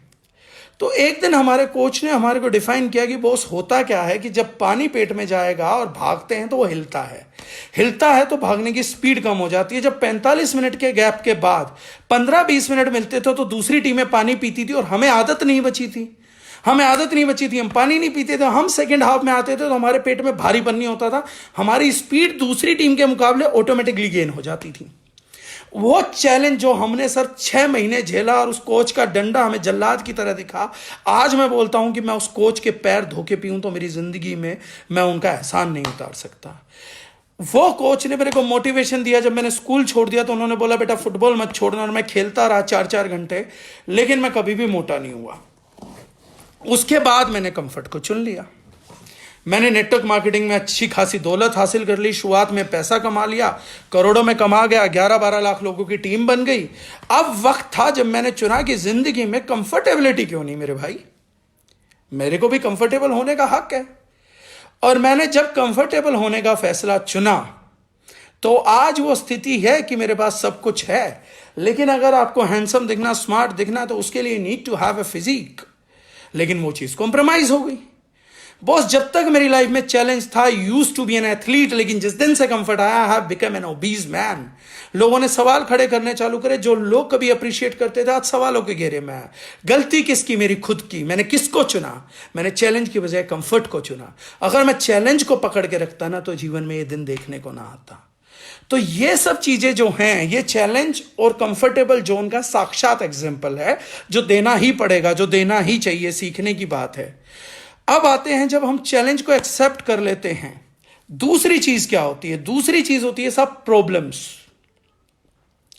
प्रॉब्लम जो जेन्युइन है, प्रॉब्लम जो वाकई में है, एंड प्रॉब्लम्स जो कि हम लोगों की ट्रैक को स्मूथ करने पे आते हैं। जब प्रॉब्लम्स आती हैं, जब चैलेंजेस आती हैं, तो एटीट्यूड प्रॉब्लम सॉल्विंग का होना चाहिए। अगर आपकी कोई अपलाइन, आपकी कोई टीम चैलेंज आने के बाद, या आपका कोई क्रॉस लेग चैलेंज आने के बाद आपके साथ मजे ले रहा है कि बॉस, कई बार क्या होता है कि आप स्टेज पे नहीं गए, तो फिर बोला जाता है अच्छा आपको स्टेज पे नहीं बुलाया गया, एक चैलेंज था, स्टेज पे आप नहीं आ पाए, अचीवर होने के बाद नहीं आ पाए, या तो भूल गए या लिस्ट में नाम आउट हो गया, लेकिन किसी आदमी ने आके कैश कर लिया। ये वो भूत है जो आप लोगों के पीछे पड़ा हुआ है। मैंने एक बात करी थी, कई बार ब्लड ग्रुप देख के वायरसेस लगते हैं, तो बहुत से लोग समझते हैं कि कई लोग जो हैं वायरस ब्लड ग्रुप जानते हैं A positive, B positive, A B positive, O positive, लेकिन किसी व्यक्ति ने एक ब्लड ग्रुप नहीं सुना होगा, सी नेगेटिव। सी नेगेटिव भी एक ब्लड ग्रुप है। इस व्यक्ति के खून में कमजोरी है कि ये जहां देखेगा काला देखेगा, जहां देखेगा नेगेटिविटी देखेगा। इसे एक खूबसूरत प्रोडक्ट बेहद बढ़िया रिजल्ट का बना के दे दीजिए, इसको अच्छी खूबसूरत पैकेजिंग दे दीजिए, उसका खूबसूरत वेब पेज दे दीजिए, लेकिन ये ढूंढ के लाएगा लेबल पे छपे हुए 500 शब्दों में से एक शब्द जिसमें स्पेलिंग मिस्टेक हुई है, और उसको ऐसे बताएगा, ऐसे कहेगा कि सर आपको पता है कितना नेगेटिव इंपैक्ट जाता है। मेरी टीम में ना एक बंदे ने ये पढ़ लिया कि स्मूथ की स्पेलिंग ना हमारे यहाँ SMOTH हो गई थी, एक ओ नहीं लगा था, उसने क्रीम ही नहीं ली। मतलब संसार में ऐसा कौन सा व्यक्ति है जिसमें स्मूथ की स्पेलिंग में ओ नहीं लिखा था इसलिए क्रीम छोड़ दी? मतलब आप रियलिस्टिक हैं, आप ये जानते भी हैं कि ऐसा चैलेंज आप इस तरीके से बता रहे हैं। जो लोग इस तरीके के चैलेंजेस का महिमा मंडन करते हैं या गरिमामयी बनाते हैं, वो लोग प्रॉब्लम सॉर्ट आउट नहीं कर पाएंगे, और वो प्रॉब्लम सॉर्ट आउट नहीं कर पाएंगे तो वो आपकी टीम के लायक नहीं है, वो आपके लायक नहीं है। और अगर हम हैं ऐसे, खुद हैं, मैं भी था एक समय तक, अगर हम खुद भी ऐसा हैं तो हमारे अंदर हमारे को बदलाव चाहिए। ये सारी कहानियां जो मैं बताता हूं ये लोग ज्यादातर समझते होंगे कि मैं यहां बैठे लाइव पे या किसी व्यक्ति को याद करके ये बोल रहा हूं। तो आज मैं जीवन में पहली बार किसी ट्रेनिंग प्रोग्राम में बता रहा हूं कि मैं ये जितने कमेंट करता हूं ये मैं केवल एक ही व्यक्ति पे करता हूं, और वो व्यक्ति जितेंद्र डागर है जो पास्ट में है, जिसने ये सारी बेवकूफियां करी हैं, जिसने इन सभी चैलेंजेस को अपने दिमाग में पाला था, जिसने प्रॉब्लम्स को गरिमामयी बनाया, महिमा मंडन करा। क्योंकि मैंने बहुत एनालाइज किया था कि मैं सक्सेसफुल क्यों नहीं हो पाया, तो ये कमजोरियां मेरी तब निकली थी कि मेरे पास प्रॉब्लम रिजोल्विंग एटीट्यूड नहीं था, बल्कि प्रॉब्लम क्रिएटिंग एफर्ट्स थे। अगर समस्या नहीं भी है तो मैं पैदा कर देता था, समस्या नहीं है तो मैं समस्या ब्रिंग करता था। I was in to a business of problems, not in a business of problem solving. I was in to business of creating problems. और बिजनेसमैन मैंने कल डिफाइन किया था, बिजनेसमैन केवल वो व्यक्ति है जो प्रॉब्लम्स को सॉर्ट आउट करता है, उन्हें सोल्व करता है, ना कि प्रॉब्लम्स को क्रिएट करता है।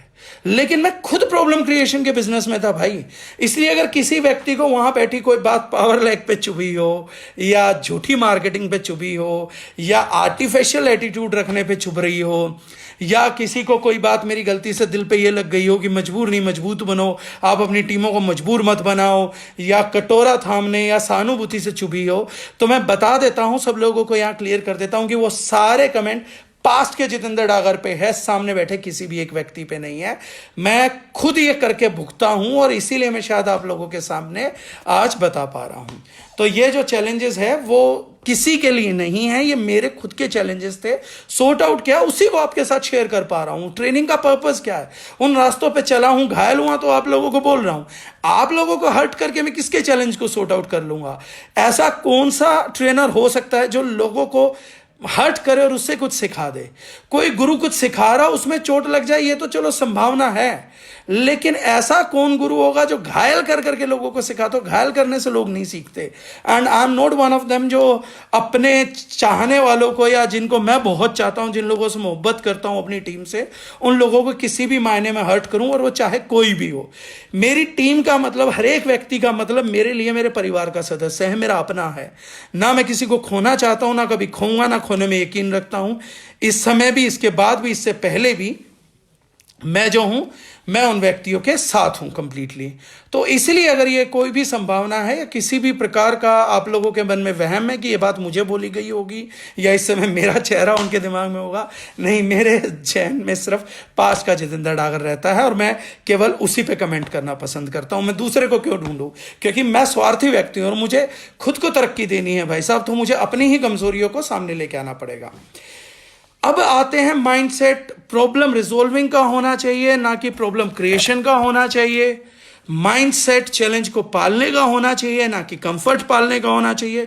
आप लोग अपने आप से सवाल करिए कि ये जिंदगी कंफर्टेबल है कि चैलेंजिंग है? अगर कंफर्टेबल लाइफ है बॉस, छोड़ दीजिए। अगर चैलेंजिंग है, पकड़ लीजिए। और बड़ा चैलेंज है और कोई पूछे कि इस चैलेंज को कौन पूरा करेगा, बोला मैं करूंगा। अगर कोई पूछे कि क्या करोगे, तो बोलो मैं करूंगा।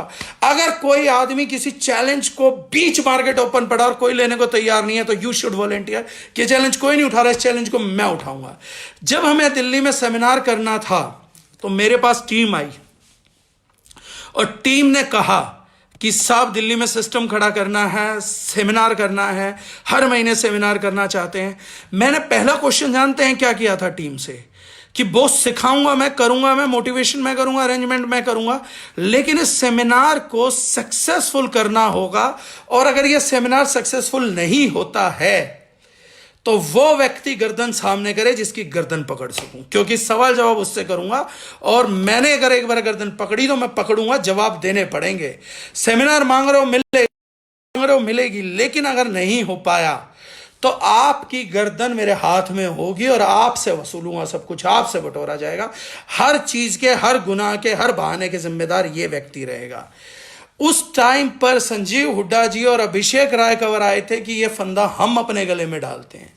अगर कोई मुझसे पूछे कि संजीव हुड्डा या अभिषेक राय कंवर में आपको इतना फेथ क्यों है, अभिषेक ने ट्रेनिंग में बोला कि आपने तब फेथ दिखाया जब किसी को फेथ नहीं था। मैंने आपके अंदर तब फेथ नहीं दिखाया था अभिषेक, जब कोई फेथ नहीं था या आप कुछ नहीं थे। मैंने अगर कोई भी तेरे अंदर फेथ दिखाया होगा तो उसका एक सिंपल रीजन है कि जब मैंने किसी से पूछा कि ये चैलेंज कौन करेगा, जब मैंने पूछा ये सांप कौन निकलेगा, जब मैंने पूछा ये हलाहल विष कौन पिएगा, तो उस टाइम पे अभिषेक राय कंवर और संजीव हुड्डा जी खुद सामने से वॉलेंटियर करते हैं कि जी हमारे गले डाल दो, हम इसको झेल लेंगे। देवों के देव महादेव शिव शंकर, वो सब ऐसे ही महादेव नहीं बने। जब इस धरा पर विष की उत्पत्ति हुई, जब इस धरा पर हलाहल विष आया जिससे चैलेंज पैदा हो गया प्रकृति को, तो केवल एक ही व्यक्ति ने वॉलंटियर किया था कि अमृत तुम बांट लेना, विष मेरे हवाले करो। अमृत पी के देव नहीं बने, और बन भी गए तो देव बने, लेकिन महादेव वो बना जिसने इस धरा के सबसे बड़े विष को अपने गले के अंदर धारण किया था। शिव शंकर ने वो अपनाया, शंकर जी ने वो अपनाया जो सब ने रिजेक्ट किया। भूत अपनाए, प्रेत अपनाए, चांडाल अपनाए, हमारे सांप अपनाए, शमशान अपनाया, जो तिरस्कृत चीजें थी समाज की वो अपनाई तो अपनाई शिव जी ने। मिथ होगा या कुछ भी होगा, लेकिन फिर भी देखिए कि कितना लॉजिकली चीजें अरेंज की गई हैं। जिसने सब चीजों को ठुकराई हुई को अपनाया, सबसे बड़े चैलेंजेस को अपनाया, भूत प्रेतों को अपनाया और विष को अपनाया, वो महादेव बना। अमृत पी के देव बना जा सकता, लेकिन चैलेंजेस एक्सेप्ट करके महादेव बना जा सकता है। ये बहुत बड़ी सीख है। जो हमें बनना है वो डिपेंड करेगा कि हमारा चैलेंज कितना बड़ा है। जितना बड़ा चैलेंज है उतनी बड़ी जीत होगी दोस्त। जितने बड़े प्रॉब्लम सॉल्वर बनेंगे उतनी बड़ी काम करेंगे। अगर आप प्रॉब्लम क्रिएटर हैं तो आप बिजनेसमैन नहीं हैं। अगर हम प्रॉब्लम सॉल्वर हैं तो हम बहुत बड़े बिजनेसमैन बन सकते हैं और बहुत बड़े बिजनेसमैन बनेंगे भी। तो दो चीजें हैं सीखने की। माइंडसेट क्या रहना चाहिए? Mindset of an achiever. कल मैंने बोला था बड़ी सोच, बड़ा दिल, बड़े चैलेंजेस, बड़ी प्रॉब्लम सॉल्विंग। कोई नहीं कर रहा, मैं करूंगा। रिस्पॉन्सिबिलिटी। दूसरी बात क्या है? कुछ क्वालिटीज हैं जो बिजनेसमैन के पास होनी चाहिए। सबसे पहली चीज बिजनेसमैन के पास होनी चाहिए नंगा सच। नंगा सच, सच भी नहीं, नंगा सच।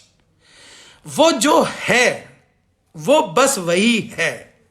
ना झूठा बोलेगा, ना झूठा बन के दिखाएगा, ना झूठ कहेगा। 99% प्रॉब्लम खत्म हो जाती है किसी बिजनेस की जब आप झूठ बोलना छोड़ देते हैं। सच्चाई, सच्चाई का दामन, इस चीज को ना मैं बहुत झूठा था। मैं बताता हूं, मैंने नेटवर्क मार्केटिंग में 11 लाख लोग जोड़े थे, लेकिन 11 लाख लोग एक साल में जोड़े और उसमें 70% झूठ थी। एक साल बाद जब वो कंपनी गिरी और मेरा पैसा आना बंद हुआ, मैं बहुत दुखी था, बहुत व्यथित था। लेकिन एक बात समझने की है दोस्त, मैंने खुद ही बीज बो रखे थे, उस कंपनी ने गिरना ही था। झूठ के पिलर पे खड़ा हुआ मेरा बिजनेस, चाहता भी तो कितनी दूर तक चला जाता। बैसाखियों की टांगे लगाई थी, कितना बड़ा जीत हो जाती, नहीं जीत सकते था मैं। मेरा मुकद्दर उसी दिन हारने का था जब मैंने वो 11 लाख लोगों की टीम बनाने के लिए झूठ का हाथ पकड़ लिया था। उसी दिन मेरा हारना डिसाइड हो गया था, उसी दिन मैं लूज कर चुका था, उसी दिन मेरा फ्यूचर तबाह हो चुका था। एक साल बाद तो एग्जीक्यूशन हुई थी। जब कोई प्रोजेक्ट बनाया जाता है, जब कोई कंप्यूटर प्रोग्राम किया जाता है, एग्जीक्यूशन बाद में आती है, लेकिन प्रोग्राम तय कर देता स्क्रीन पे दिखेगा क्या। मैंने अपने झूठ का हाथ पकड़ा, मैंने झूठ की ताकत को ज्यादा समझ लिया था। बचपना था मेरा, पागल था, बहुत छोटा बच्चा था, 19 साल का बच्चा था, कुछ समझ नहीं आ रही थी, बस कामयाबी चाहिए थी। कामयाबी के लिए आसान कंफर्टेबल रास्ता लगा झूठ, और मैंने पकड़ लिया। एक साल बाद जब गिरा ना तो रोया, पीटा, दुखा हुआ, व्यतीत हुआ। वो समय था जब मेरा हर महीने का चेक लगभग 5-7 करोड़ का आना था। पूरी मेहनत करके 2-3 करोड़ रुपए कमाया था, और जब हर महीने 5-7 करोड़ आना था तब वो कंपनी नहीं थी। तब मेरे झूठ की बैसाखियां टूट गई, तब वो सारे पैर ही गायब हो गए। उस टाइम मुझे एक चीज समझ आई कि मैंने गलती कर दी, लेकिन ना मेरा दिल कांप रहा था फ्रेंड्स। मेरा अंदर से ना, जब मैंने ये पहली बार डिसाइड किया ना मैं सच के साथ चलना चाहूंगा आज के बाद, तो दिल ना धुक धुक धुक धुक धुक करने लग गया था। मेरी हार्ट बीट शायद उस दिन 500 भी ना पहुंच गई हो। ये एक्सपीरियंस बोल रहा हूँ, प्रैक्टिकली बायोलॉजिकली नहीं हुआ होगा, लेकिन महसूस जो था ना दिल की धड़कन, जब मैं ये बोल रहा था कि आज के बाद मैं सच बोलूंगा, मैं फोन उठाऊंगा तो सच बोलूंगा, हर किसी से सच बात करूंगा, मुझे किसी को कोई झूठ नहीं बोलना। उस दिन ना दिल की धड़कन ना राजधानी ट्रेन से ज्यादा दौड़ रही थी। और अंदर ना शंका थी, अंदर डाउट था, अंदर ना बहुत ज्यादा डर बैठ गया कि यार मैं वो रास्ता अपनाने जा रहा हूं जिस रास्ते की दुहाई आज की तारीख में कोई देता नहीं है। इतना कश्मकश बनी, इतनी परेशानी बनी कि कुछ दिन तो जिंदगी हराम हो गई थी पूरे तरीके से। लेकिन आज मैं एक बात प्राउडली बोलता हूं, जिस दिन से मैंने सच की ताकत को पहचाना ना, जिस दिन मैंने इसका ये देखा कि इसका 1% भी कितना ताकतवर है, उस दिन मुझे पता लगा कि जितेंद्र डागर तेरे जैसे महान बेवकूफ ना शायद सदियों में कभी पैदा होते होंगे, जिन बेवकूफों को कभी जिंदगी में यह भी भरोसा हो गया था कि झूठ की ताकत के दम पे कुछ हासिल करा जा सकता है। सच की ताकत का 1% ने मेरी पर्सनैलिटी को इस कदर हिला कि मेरे को लगा कि झूठ अगर 50,000 गुना भी ताकतवर होता ना, तो इस सच की 1% ताकत के सामने ठहर नहीं सकता था। सच की ताकत को मैंने महसूस किया। सच की ताकत के बाद मैंने परिवार बनाया, टीम बनाई थी 11 लाख लोगों की, लेकिन एक भी साथ नहीं था। आज मैं प्राउडली बोल सकता हूं कि मैंने कम लोग बनाए, चुनिंदा बनाए, लेकिन परिवार की तरह बनाए, क्योंकि मेरा परिवार जानता मैं झूठा नहीं, वो झूठे नहीं है, हमारे पास रिलेशनशिप झूठे नहीं है, हमारे संवाद झूठे नहीं है, हमारा कम्युनिकेशन झूठा नहीं है, हमारे आपस के संबंध झूठे नहीं है। अगर वो जानते हैं कि जितेंद्र डागर जी को बात बोलनी है तो मुंह पे बुरी बोल देंगे, लेकिन पीठ पीछे नहीं बोलेंगे। मेरी टीम, मेरा परिवार इस चीज के लिए कॉन्फिडेंट है कि अगर किसी ने कुछ बोलना है तो मुंह पे बोल देगा, लेकिन पीठ पीछे अगर किसी ने बोला ना जितेंद्र डागर को इस बंदे की कमी है, तो कोई बंदा आपके लिए स्टैंड लेगा तो वो यही लेगा कि मेरे परिवार में कमी हो सकती है पर तेरी औकात नहीं कि तू बोल सके। तो वो जो चीज है, ये जो ट्रस्ट है, ये आज लोग कहेंगे तूने कमा लिया, मैंने नहीं कमाया है। ये मैंने जिसका हाथ पकड़ा ना, सच का जो हाथ पकड़ा है, ये कमाई मेरे को सच ने करके दी है, ये सच्चाई ने मुझे करके दी है। तो मुझे पता लगा कि रियल बिजनेस इज पीपल। एक सबसे बड़ा जो व्यापार है, जो सच्चा व्यापार है, वो सच्चा व्यापार लोग होते हैं। लोगों की कमाई ही असलियत में बिजनेस में कमाई। अगर किसी एक व्यक्ति पे 1 करोड़ लोग विश्वास करते हो या उस पर 1 करोड़ लोग भरोसा करते हो, उसके सच को जानते हो, और वो व्यक्ति अगर 500 रुपए का प्रोडक्ट बेच देना दोस्त, तो एक झटके में बिक जाएगा 500, और 500 करोड़ का टर्नओवर ओवरनाइट हो जाएगा, जो कई लोग पूरी जिंदगी कंपनियां चला के भी पहुंच नहीं पाते हैं। ये सच इतना ताकतवर है ना कि 1 करोड़ लोग आपके साथ जोड़ सकता है, और झूठ इतना कमजोर है कि 100 लोगों को जोड़ लोगे तो ये 100 के 100 को एक दिन आपसे तोड़ देगा। अगर वो आपसे जुड़े भी रहे तो केवल इस कारण जुड़े रहेंगे कि किस दिन हमें मौका मिले और हम इसको तोड़ दें। सच एक ऐसी ताकत है कि जिसको आपके साथ जोड़ता है ना, तो फेविकोल से मजबूत तो जोड़ के तौर पे जोड़ेगा। और झूठ एक ऐसी कमजोरी है कि किसी को जोड़ भी देगा ना, तो एक ना एक दिन किसी ना किसी तरीके से यही झूठ है जो उस आदमी को आपके खिलाफ करेगा, आपका दुश्मन बना देगा। सच्चाई वो ताकत है जो हमारे को लॉन्ग टर्म टीम देती है, जो लॉन्ग टर्म बिजनेस देती है, जो लॉन्ग टर्म नेटवर्क देती है। झूठ वो तलवार है जो हमारे रिश्तों को लगातार काटती है, और बहुत तेज स्पीड से काटती है। शुरुआत में तो इस तलवार की धार पे लोग जुड़ते हैं, अगर मैं तलवार दिखाऊंगा मेरे से जुड़ेगा, मेरे से जुड़ेगा, तो लोग जुड़ जाएंगे, लेकिन उसके बाद यही तलवार है जो काट देगी। तो सबसे पहला उसूल, पहला माइंडसेट, मुझे सच्चा होना है। अगर कोई बोलता है कि आप ये बताओ कि इस प्रोटीन में खास क्या है, तो आपको बात को गोल गोल घुमा के जलेबी नहीं बनाना। हम नेटवर्क करें, हलवाई नहीं है कि कोई बात आई तो उसको घुमा घुमा के जलेबी तलने बैठ जाते हैं। नहीं आता तो वो नहीं आता। सिंपल बात बोल दीजिए कि साहब मेरे टेक्निकल नॉलेज कमजोर है, अगर आप चाहते हैं तो मैं टेक्निकली ना आपको किसी के साथ कनेक्ट कर देता हूं। अगर आपको टेक्निकल से ही सेटिस्फेक्शन है तो मैं टेक्निकली किसी को कनेक्ट, बहुत विनम्र स्वभाव के साथ सच का दामन थाम लीजिए, देखिए अगला व्यक्ति हेल्पलेस हो जाएगा। जो बाली थे, बाली जी के पास एक ताकत थी कि जब सामने वाला उनके सामने आता था ना, तो उनकी ताकत 1.5 गुना बढ़ जाती थी और सामने वाले की आधी रह जाती थी। मैं मानता हूं कि बाली को जो गिफ्ट मिला होगा ना, उसको शायद उनके हृदय में सच्चाई स्थापित कर दी गई होगी, शायद ट्रुथ को वहां पे प्लेस कर दिया गया था। They have place truth in his heart, क्योंकि सच्चाई को मैंने इतना ताकतवर देखा कि जब आप सच्चे हैं और किसी के सामने बैठ जाते हैं ना, तो उसकी आधी ताकत खत्म हो जाती है और आपकी 1.5 गुना या 2 गुनी बढ़ जाती है। मैंने बाली की ताकत को अपने साथ महसूस किया है। मैंने बाली के वरदान को कभी अपनी जिंदगी में महसूस किया है दोस्त। मतलब आप कभी करके देखिएगा, जब किसी व्यक्ति को आप ये बोलते हैं कि सर मेरे को इस चीज की नॉलेज नहीं है, मैं कनेक्ट करके या आपको रिपीट आके बोलता हूं, या जो चीज़ है मैं आपको बाद में बताता हूं। ये ज़रूरी है कि हम संसार में कोई एनसाइक्लोपीडिया थोड़ी ना कि हमारे को हर चीज़ का ज्ञान हो, लेकिन आप दूसरों को अगर ये बता देते साहब मेरे पास इतना ही ज्ञान है, मैं ऐसा आदमी हूं, तो वो आदमी कहेगा यार इस आदमी के पल्ले ज्ञान है या नहीं है, पर इस साल आदमी के पल्ले सच्चाई है।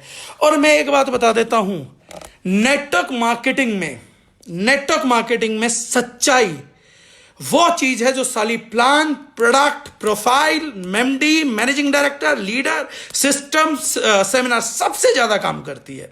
सबसे ज्यादा ज्वाइनिंग उठाने की अगर किसी चीज के अंदर हिम्मत है वो सच्चाई है। एक सच्चा इंसान टैलेंटेड ना हो, टेक्निकल ना हो, बड़े प्रोफाइल से ना जुड़ा हो, वो अच्छा सिस्टम ना जानता हो, कुछ ना हो, लेकिन अगर वो एक सच्चा इंसान है तो लोग जुड़ जाएंगे उसके साथ। लेकिन अगर वो झूठा इंसान है और वो टेक्नोलॉजिकल है, टैलेंटेड भी है, स्ट्रांग भी है, पावरफुल भी है, तो डर जाएंगे। एक झूठा आदमी जितना टैलेंटेड है उतना ज्यादा डरावना है। अगर वो टैलेंटेड होने के साथ साथ कैपेबल है तो और डरावना है, पावरफुल है तो सबसे ज्यादा डरावना है। लेकिन अगर एक सच्चा आदमी कुछ भी नहीं है ना, उसके पास केवल सच है, खाली नंगा सच है, अगर एक आदमी हथेली पे कुछ नहीं है प्रेजेंटेशन में देने के, एक बात बोल दे कि मेरे को बातें भी नहीं आई, मुझे प्रेजेंटेशन भी देना नहीं आता है, लेकिन मेरे पास एक छोटी सी नीयत है जो एक बड़े से सच के अंदर कवर्ड है, और मैं तेरे लिए ये लेकर आया हूं प्रेजेंटेशन के नाम पे, मैं गारंटेड देता हूं उसका ये छोटा सा नीयत, सच्चे दिल वाली छोटी सी नीयत रैप अप करके सब भगवान खरीद लेता है। इंसान तो खरीद ही लेंगे। लोग बोलते हैं जब कभी मांगने जाओ तो सच्चाई से दिल से मांगो, तो अगर कोई सच्चे दिल से मांगता तो ईश्वर दे देता है। अगर आप सच्चे दिल की नीयत, छोटी सी नीयत लेके अपने परिवार में जाएंगे ना और उसे सच के साथ लेकर जाएंगे तो आपको टेक्निकल प्रेजेंटेशन की शायद जरूरत भी ना पड़े लोगों को जोड़ने के लिए, वो सिंपल आपको हाथ पे रख के ज्वाइनिंग दे देंगे। जब इस सच की ताकत को और सच्चे दिल की ताकत को ईश्वर मना नहीं कर सकता, वो 7 आसमान दूर बैठा ईश्वर सुन लेता है, तो यार हमारे यहाँ के लोग हैं क्या, क्यों प्रेजेंटेशन से डरते हैं? क्योंकि झूठ लेकर जाते हैं तो डर लगेगा। सिंपल सी बात है साहब, बहुत सिंपल सी बात है। सच्चे दिल की नीयत रैप अप करिए, उसको अच्छे उसमें रैप करिए सच्चाई के साथ और ले जाके रख दिए। और जब लोग आपका सच ना खरीद पाए ना, तो मेरे पास वापसी लौट के आइएगा और बोलिएगा कि आपकी ट्रेनिंग खराब थी। लेकिन जब तक ये सच्ची नीयत आपके पास है, सच्चे दिल से है, तो इस सच्चाई को एक बार लोगों तक ले जाकर देखिए और आप देखिएगा कि आपका बिजनेस ऑटो मोड में चलेगा, अपने आप चलेगा। अगली चीज है जो इसके साथ साथ आपको बड़ा करती है, क्योंकि ये असेंबलिंग है कुछ पॉइंट्स की। अभी आप लोग नोट्स ना भी बनाए, मेरी लाइव वीडियो को बाद में सुन के बना सकते हैं। सत्यमेव जयते अल्पना बोलिए, बिल्कुल सत्यमेव जयते होता है, लेकिन सत्यमेव जयते बोलने से नहीं होगा। भरोसा करो, बिल्कुल भरोसा करो, इस चीज को अपने दिल में घुसा लो कि आज के बाद नंगे सच का दामन पकड़ के चलना है, लेकिन विनम्रता के साथ चलूंगा, झुक के चलूंगा। नंगा सच पकड़ रखा, काने को काना नहीं बोलूंगा, लेकिन इस नंगे सच के साथ चलूंगा कि उस भाई की एक आंख नहीं हो, बेचारा कम देखता होगा, उस आदमी को कम दिखता, तो मैं उसका मददगार बनूंगा, उसकी एक आंख मैं बनूंगा। इस नीयत के साथ सच्चाई को पकड़िए और देखिए चमत्कार होंगे, मैजिक्स होंगे। लोग जानना चाहते हैं ना कि वो मैजिकल तरीके क्या हैं जिससे नेटवर्किंग रातों रात बढ़े। वो मैजिकल तरीके क्या हैं कि एक साल में हम लोग 11 लाख लोग जोड़ ले। वो मैजिकल तरीके क्या हैं कि जिससे बात करें वो ज्वाइन कर ले। तो वो मैजिकल तरीका ये है कि जब आपके पास नीयत ये होती है और सच ये होता है कि इस मेरे भाई की एक आंख है और इसकी एक आंख मैं बनूंगा, ये मेरी नीयत है, और सच ये है कि इस भाई की एक आंख है, उसके मुंह पे उसको काना बोलने की बजाय उसे बोले कि भाई तेरी एक आंख है, लेकिन कभी इस चीज के लिए ना दुखी मत होइए, मैं तेरी दूसरी आंख बनूंगा, मेरे साथ चल। तो कौन ऐसा आदमी होगा जो आपके साथ जुड़ना नहीं चाहेगा? इस ताकत को महसूस करके देखिएगा कभी। दूसरी बात पे आते हैं, वो है नेक दिली, काइंड हार्टेडनेस, या जिसको हम बोलेंगे काइंडनेस। काइंडनेस भी उतना ही इक्विप्ड वेपन है। काइंडनेस बहुत बड़ी वेपनरी है, बहुत ज्यादा बड़ी वेपनरी है। अगर हम सोचें काइंडनेस को भुनाना चाहें तो काइंडनेस के दम पे हम बहुत बड़ी अचीवमेंट कर सकते हैं। नेक दिली एक ऐसी चीज है जो बच्चों में पाई जाती है। बच्चे बड़े नेक दिल होते हैं, बड़े ऑनेस्ट होते हैं, इसलिए बच्चों से कोई भी जुड़ जाता है। आप जवान हो जाते हैं, बड़े हो जाते हैं तो किस को तरसते रहते हैं, लेकिन आप बचपने में होते हैं ना तो किस फटाफट फटाफट फटाफट आपके पास आ रही होती है। आप बड़े होके हक को गले लगने को परेशान रहते हैं, लेकिन बच्चों को हक मिलता है। हर कोई चाहता है अरे रे रे, क्यों? क्योंकि बच्चों में से एक फीलिंग आ रही होती है सच्चाई की, एक फीलिंग आ रही होती है नेक दिली की। जैसे जैसे हम बड़े होते हैं तो हम सिर्फ स्किन का ग्लो नहीं खोते, स्किन की इलास्टिसिटी नहीं खोते हैं, हम अपने बचपने की सच्चाई भी खो देते हैं, हम अपने बचपने की नेक दिली भी खो देते हैं। बच्चे बड़े नेक दिल होते हैं। ये नेक दिली ना लोगों को जोड़ने का अस्त्र है। अगली चीज जो है वो है ईमानदारी। जब तक हम ऑनेस्ट नहीं होंगे, अगर हमें किसी का 1 रुपए देना है तो 1 रुपए देना है, किसी से 1 रुपए लेना है तो 1 रुपए लेना है। 1 रुपए लेना भी मांगना भी ईमानदारी का ही है। 1 रुपए छोड़ देना बेईमानी है, क्योंकि आपने उस व्यक्ति को पैसा खाना सिखा दिया। 1 रुपए देना है तो 1 रुपए दीजिए, 1 रुपए लेना है तो 1 रुपए लीजिए, लेकिन जो भी चीज है ईमानदार रहिए। ईमानदारी का, ईमान पे टिकने का अर्थ क्या है, उसका मतलब क्या, वो समझिएगा कि ईमानदारी होती है जब बिन मांगे या बिन बोले सामने वाले का जो हक है, जो अधिकार है, उसको बिन मांगे दिया जाए। उसको बोलना ना पड़े कि जी मेरा हक था या मेरा ये अधिकार था। जो भी है वो बिन मांगे दे देना चाहिए। बात हुई और उस तक पहुंच गया। जब वो आदमी उम्मीद भी ना कर रहा हो तब उसके पास पहुंच जाना चाहिए। बेईमानी क्या है? बेईमानी क्या है? एक तो उसको बिना नॉलेज के उसका हक मार लिया, उसका अधिकार छीन लिया। अब वो जब उसकी बात कर रहा है तब भी आप मानने को तैयार नहीं और उसको लौटाने को तैयार नहीं। ये बेईमानी होती है। ईमानदार रहना बहुत जरूरी है। इस बिजनेस के अंदर ऑनेस्टी जो है बहुत जरूरी है, ईमानदारी बहुत ज्यादा जरूरी है। तो इसलिए ईमानदार बनिए। जितना ज्यादा जिनके साथ ईमानदार रहेंगे उतने ज्यादा लोग जुड़ेंगे। अगली चीज है प्यार, मोहब्बत। वो आई लव यू वाला नहीं, वो 3 मैजिकल वर्ड्स वाला नहीं, वो 3 मैजिकल वर्ड्स जब तक दिल से ना निकले तब तक वाला नहीं। प्यार, अनकंडीशनल लव। शाहरुख खान की मोहब्बतें देखिए अगर जानना है कि अनकंडीशनल लव क्या है। जब वो लोग पूछते हैं कि ऐश्वर्या अब इस दुनिया में है ही नहीं तो आप उससे मोहब्बत कैसे कर सकते हैं, तो जब शाहरुख खान बोलता है कि मैंने कभी उस आदमी के साथ कंडीशन नहीं रखी थी, मैंने ऐश्वर्या के साथ कोई कंडीशन नहीं रखी थी कि तू मेरे साथ रहेगी तो प्यार करूंगा, तू मेरे साथ शादी करेगी तो प्यार करूंगा, तू मेरे साथ जिएगी तो प्यार करूंगा। मोहब्बत तो एक ऐसी चीज है कि वो मर गई तो भी रहेगी, उससे पहले भी रहेगी, उसके बाद भी रहेगी। Unconditional love is something when we love someone so we love him, जो भी बुरा करे। कई बार क्या होता है, कई घरों में देखा होगा, मैंने अभी एक रिसेंट एग्जांपल देखा है अनकंडीशनल लव का। छोटा एग्जांपल दूंगा, हल्का सा, बिल्कुल minute example.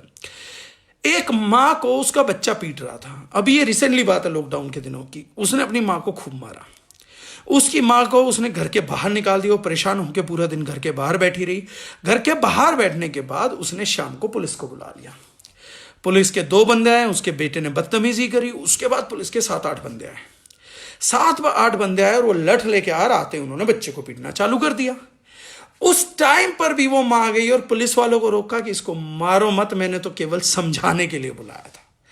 This is something what we know as unconditional love. Although इस सिचुएशन में शी वोंट बी फाइन, क्योंकि जस्टिस डिजर्व नहीं हुआ, जस्टिस सर्व नहीं हुआ, तो जस्टिस सर्व ना होने की कीमत तो चुकानी पड़ेगी। थोड़ा मजबूत बनना था, थोड़ा ताकतवर बनना था। But this is something which is unconditional love. अगर वो थोड़ा दिल में रो लेती और ये बोलती कि मेरे बच्चे के सुधार के लिए, तो और बड़ा होता। लेकिन अनकंडीशनल लव ये है कि जब बच्चे को सुधार के लिए भी पीटा जा रहा, तो अंतरात्मा तो रो रही है, अंतरात्मा तो दुखी है, अंतरात्मा तो व्यथित है। ये चीज बड़ी जरूरी है। ये मोहब्बत होती है।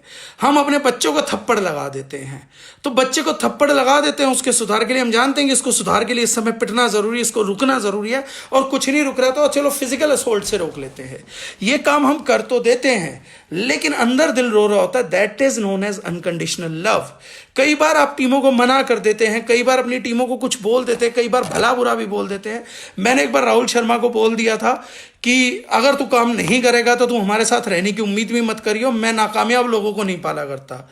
लेकिन ऐसा बिल्कुल नहीं था कि मैं बात बोलते हुए दिल से दुखी नहीं था। दुखी हूं, हाथ छूट जाएगा, साथ छूट जाएगा तो दुख होगा, लेकिन हाँ, उसको सुधारना है, उसको रोकना है, तो ये काम करना भी पड़ेगा। और मैं उस टाइम पे सच भी बोल रहा था कि अगर वो काम नहीं करता तो मैं वाकई में उसके उसके साथ रिलेशन नहीं भी रखता, लेकिन करना पड़ता है, मोहब्बत है, निभानी तो पड़ेगी।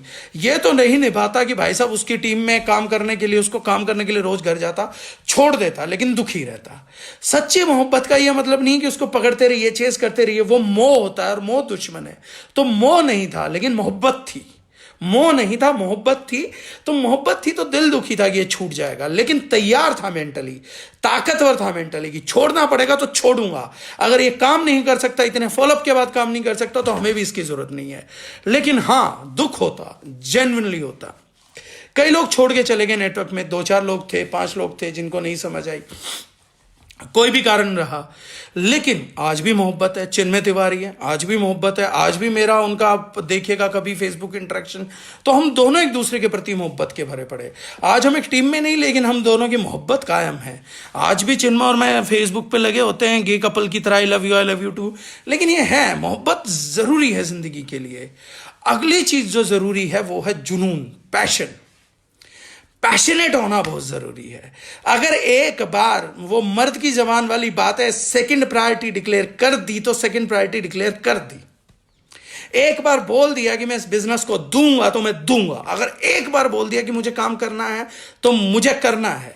एक बार जो कुछ करने का होता है, वो जुनून, जो डिक्लेरेंस हो गई, जो डिक्लेयर कर दिया गया, वो करना है तो करना है।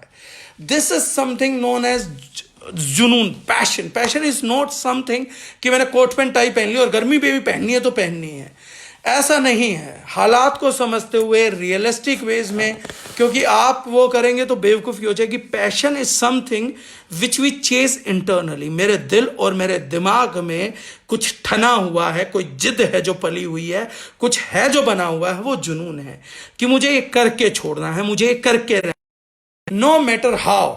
जब लोग पूछते हैं मैं कैसे करूं, मैं कैसे कर पाऊंगा, ऐसा कैसे पूछना जब बंद हो जाता है ना, और जब आदमी कहता मैं कैसे भी करूंगा लेकिन मैं इस चीज को करूंगा, कैसे भी करूंगा, जुनून का हिस्सा है। जब आप अपनी सेल्फ टॉक करें या किसी भी आदमी को बोले तो कैसे भी करूंगा इस टारगेट को कंप्लीट, कैसे भी करूंगा इस लक्ष्य को अचीव, ये जुनून है। अगर आप बोलते हैं कैसे कर पाऊंगा, कैलकुलेशंस कर रहे हैं, यानी कि जुनून एब्सेंट है।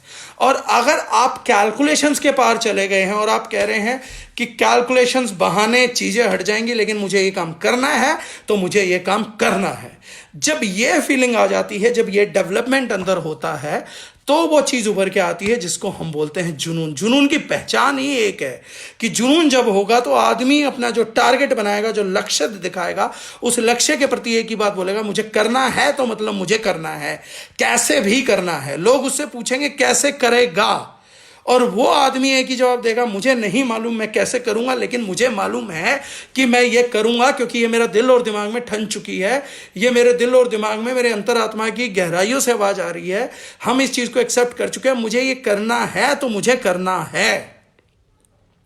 दिस इज समथिंग कि व्हेन पीपल आस्क यू कि तू ये बात जो करने की कह रहा है ये कैसे होगी, बता, आज ही बता दे। और जब आदमी ये बात बोलता है ना, मुझे नहीं पता कैसे, लेकिन ये पता है ये होगा, दैट मीन्स उस आदमी में जुनून है, उस आदमी में पैशन है, ये कुछ करके छोड़ेगा, ये कुछ करके रहेगा। इसका जन्म इस जीवन में कुछ बड़ा करने के लिए हुआ है। जब मैथमेटिक्स से बाहर निकल के, जो अल्पना मेरी सिस्टर इस टाइम बोल रही है, जो बाहर निकल के ये बात बोली जाती है कि मैथमेटिक्स छोड़ के जब आदमी बोलता है, भाई साहब ये सवाल गणित का, लिटरेचर का, हालात का, बहानों का नहीं है, ये मैटर कनेक्टेड है मेरे से, मेरी दिल की आवाज से, मेरे यहां से। तो जुनून है, मुझे करना है तो करना है। These are few of the things जिन्हें हम बोलते हैं सच्चाई, नेकदिली, ईमानदारी, प्यार, जुनून।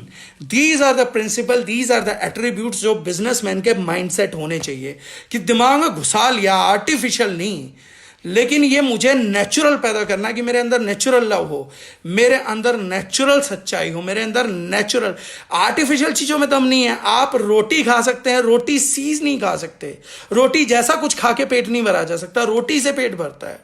तो रोटी जैसा कुछ नहीं खाया जा सकता। There are not something like, आप प्यार की ताकत पे काम कर सकते हो, प्यार जैसी किसी ताकत से काम नहीं हो सकता। आप सच्चाई की ताकत से काम कर सकते हैं, सच्चाई जैसी किसी ताकत से काम नहीं कर सकते। आप नेक दिली से काम कर सकते हो, टीमें जोड़ सकते हो, नेक दिली जैसी किसी चीज से नहीं जोड़ सकते। अगर आप अपने दिमाग को बहुत दौड़ाना चाहते हैं कि कैसे मैं नेक दिल दिखूं, कैसे मैं नेक दिल सच्चा दिखूं, कैसे मैं मोहब्बत दिखे मेरी। अगर आपका फोकस दिखने पे है, अगर आपका लाइफ स्टेटस, आपकी थॉट प्रोसेस, आपका एनर्जी इस फोकस पे है कि कैसे मैं दिखूं दिखूं, अगर दिखने पे फोकस है तो आप जंग हार चुके हैं। लेकिन अगर बनने पे फोकस है तो जंग जीती जा चुकी है। अब तो समय का हेर फेर है, जंग तो जीती जा चुकी है, कब आएगी बस ये पूरा करने का टाइम है। आज जो एट्रीब्यूट्स थे, जो माइंडसेट था, वो इतना था। कल टॉपिक को हम करेंगे। अब मैं चाहूंगा कि कुछ लोगों के अगर सवाल हैं तो वो सवाल ले लिए जाएं। तो अगर आज की ट्रेनिंग्स पे या कल की ट्रेनिंग्स पे जो लोग लाइव नहीं आ पाए थे, उन लोगों के अगर कुछ सवाल हैं तो वो लोग अपने सवाल बता सकते हैं, इस टाइम सवाल कर सकते हैं।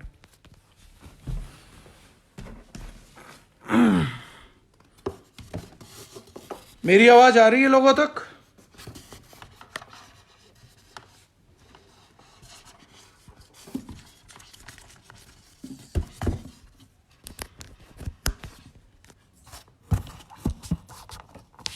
नेक दिल कैसे बने, फरहत पूछ रही है, नेक दिल कैसे बने। नेक दिल बनने के लिए बड़ा सिंपल सा चीज है जो समझने की बात है। हाँ, नेक दिल बनने के कोई पैरामीटर है। नेक दिल का मतलब होता है जरूरतमंद व्यक्तियों की मदद करना। अब मदद करने को पहले थोड़ा सा ब्रीफ समझ लिए। कई लोग समझते हैं कि अगर मैं पैसा दे दूंगा तो मदद करूंगा। पैसा देना, पैसा देना वो पहली चीज है जिससे आप दूसरों की मदद नहीं करते, दूसरों की कब्र खोदते हैं। बहुत जरूरत है पैसे की। आपको जानते हो कि 2 दिन बाद इसका पैसा ना, लौटाने वाला पैसा अगर आप किसी को देते हैं, जब आप इस चीज पे कंफर्म होते हैं कि वो पैसा लौटा देगा, 100% लौटा देगा, जब आप इस चीज पे आते हैं तो ये कंफर्मेशन होती है कि बॉस आप कर देंगे। नेक दिली क्या होती है समझिएगा। कोई व्यक्ति मेंटली परेशान है, अपना थोड़ा सा समय निकाल के अगर आपने उसको उस परेशानी के बाहर निकाल दिया तो आप नेक दिल हैं। अगर आपने किसी की परेशानी को पकड़ लिया और उसके साथ बैठ के कुछ वक्त गुजार दिया, उसके कंधे पे हाथ रख दिया या उसको गले लगा लिया या उससे एक अच्छी बात कर ली, उसको थोड़ा सा हंसा दिया, तो वो चीज नेक दिली में काउंट होती है। इन सब चीजों को हम नेक दिल बोल सकते हैं। हेमराय जी पूछ रहे हैं नेपाल में भी कैसे ला सकेंगे। सर वहाँ की गवर्नमेंट के कानून थोड़े से सख्त हैं, थोड़ा सा हम इंडिया में फैल जाएं तब तक आपको थोड़ा पेशेंस रखना पड़ेगा, फिर जल्दी से हम नेपाल में भी लेकर आएंगे चीज़ों को। और किसी का कोई सवाल?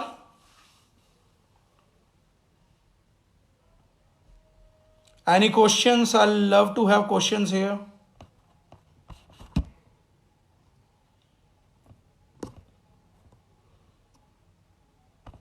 एनीवन?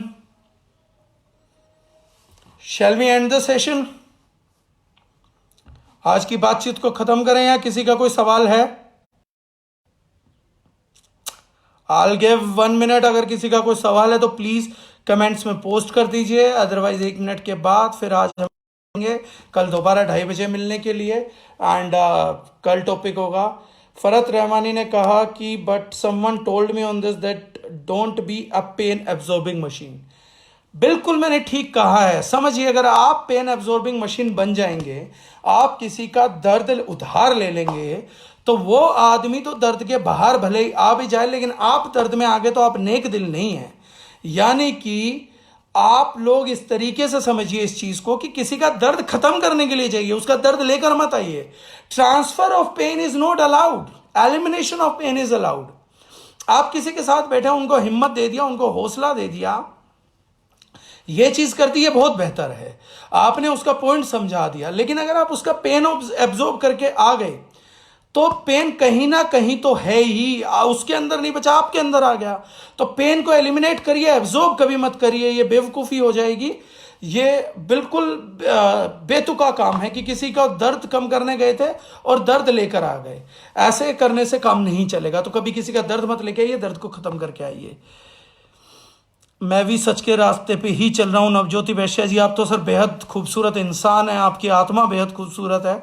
आपसे जब मिला हूँ तो तब से आई एम रियली मोटिवेटेड। मेरा नॉर्थ ईस्ट टीम पे I am proud of you. Anurag Gera ji कह रहे हैं अपना गोबर खुद धापो। धापो नहीं सर, थापो, थापना पड़ता गोबर। तो जिसका जो गोबर है वो खुद थापेगा। पायल जी कह रही है thank you for the amazing training session in situation like lockdown.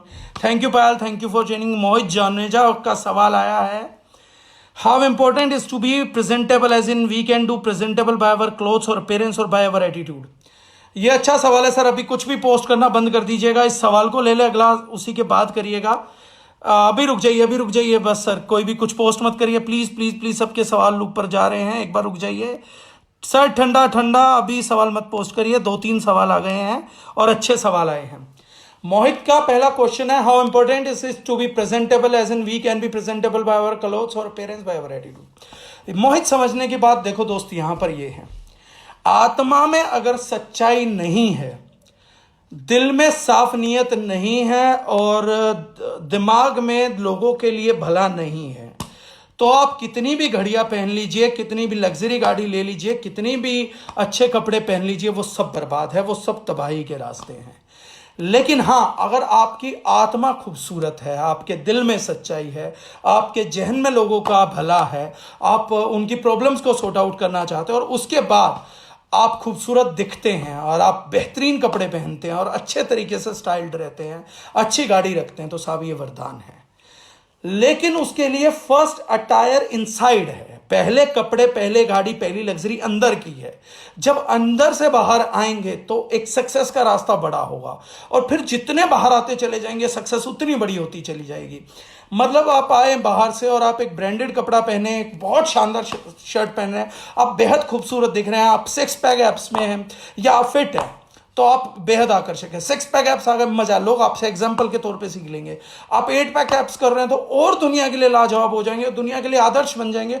सोचिए कितने लोगों को आप फिजिकल फिटनेस के लिए मोटिवेट करेंगे। उसके बाद आप बेहतरीन ड्रेसअप करते हैं, आप आकर्षक दिखते हैं, सुंदर दिखाते हैं, अच्छा परफ्यूम लगाते हैं, अच्छी घड़ी पहनते हैं, एक अच्छी गाड़ी रखते हैं, फिर वो BMW ले रहे हैं या उसके ऊपर रोल्स रॉयस पे चले जा रहे हैं, प्राइवेट जेट खरीद लिया, तो और आकर्षक बन जाएंगे, लोगों के लिए और बड़ा वरदान बन जाएंगे, उन लोगों के लिए और बड़ा अच्छा एग्जाम्पल बन जाएंगे। आपको देख देख के लोग मेहनती बनेंगे, आपको देख देख के लोग अच्छे इंसान बनने की कोशिश करेंगे, बड़े बिजनेसमैन बनने की कोशिश करेंगे, उस पैसे से आप दूसरों की मदद कर सकेंगे। तो being presentable after inside journey is very essential. बाहर नेटवर्क मार्केटिंग में क्या है, उनका फोकस केवल बाहर पे रहा। बाहर का योगदान, रोल्स रॉयस से लेके प्राइवेट जेट का भी योगदान, खुद के योट का भी योगदान केवल 20% है। 80% योगदान अंदर का है, 20% बाहर का है। लेकिन 20% भी बहुत होता है सर। 100 में से 100 नंबर आते हैं तो DU में एडमिशन मिलता है, 80 आते हैं तो कहीं भी एडमिशन नहीं मिलता है। तो इस 20 नंबर को भी कम ना समझा जाए, इसकी अहमियत बहुत है। इसलिए जितने आकर्षक हो सकते हैं बनिए, मेरी तरफ से ये सुझाव है। जितने फिट हो सकते हैं फिट होइए, जितने खूबसूरत कपड़े पहन सकते हैं, जितने बढ़िया से बढ़िया टायर ले सकते हैं लीजिए, जितनी बढ़िया गाड़ी ले सकते हैं उतनी बढ़िया गाड़ी लीजिए, जितने खूबसूरत घर में रह सकते हैं उतना बढ़िया खूबसूरत घर लीजिए। आइलैंड खरीदने लायक पैसा कमा सकते हैं, आइलैंड खरीदिए साहब। तो खूब ट्रैवल करिए, एक बार इनसाइड जर्नी कंप्लीट कर लीजिए, फिर आउटसाइड जर्नी पे भी जरूर आए। तो आपके सवाल का ये जवाब है। Today I got it, we are good thing of the world. Imran, तू हिंदी में पूछा कर, तेरी इंग्लिश भाई मेरे से भी बुरी है। प्रकाश जी पूछ रहे हैं, how to use these key attributes in business during day to day life. Prakash ji का सवाल है कि जो ये एट्रीब्यूट्स हमारे अंदर आ गए, इनको बिजनेस लाइफ में, डे टू डे लाइफ में हम कैसे यूज करें। साहब आपको एक बात बताता हूं बड़ी मजेदार। प्रकाश जी आपका सवाल सर, रिस्पेक्ट आपके लिए, आपके क्वेश्चंस का लेवल है साहब, एक मजेदार लेवल आपने पूछा है, तो मैं इस क्वेश्चन का जवाब देता हूं सर। ये जो की एट्रीब्यूट्स है ना सर, ये हमें डे टू डे लाइफ में यूज ही नहीं करने हैं, ये अंदर पैदा करना है। और ये ऐसी चीजें हैं जो अपने आप दिखेंगी। समझिए, मैंने बर्गर खाया, मैंने खूब सारे अपनी लाइफ में पिज्जा खाए हैं, ढेरों नान खाई हैं, शाही पनीर के कटोरे साफ किए हैं। तो ये जो मेरे अंदर गया है, ये मुझे बाहर डे टू डे लाइफ में यूज नहीं करना पड़ता, दिखता है। व्हेन आई लुक फैट, तो it automatically shows what went in. ये साफ नजर आता है। जब ये की एट्रीब्यूट्स दिमाग में, दिल में चले जाएंगे, जब ये की एट्रीब्यूट्स आपकी पर्सनालिटी का हिस्सा बन जाएंगे, तो आपको इनका इस्तेमाल नहीं करना पड़ेगा। आपको इनका दिमाग नहीं लगाना पड़ेगा कि मैं इनका इस्तेमाल कैसे कर पाऊं, बल्कि ये चीजें तो खुद ब खुद ऑटोमेटिकली आपके साथ घटित हो रही होंगी। तो इन एट्रीब्यूट्स का सबसे बड़ा फायदा यह है कि ये हम लोगों के लिए ऑटो मोड पे काम करते हैं। राइट? आई थिंक आपके सवाल का जवाब मिल गया होगा, अदरवाइज नहीं मिला तो दोबारा आप क्वेश्चन कर सकते हैं। एक नए पर्सन की फाइनेंशियल प्लानिंग कैसे करें, वो गौरव सर आने वाले दिनों में टॉपिक रहेगा।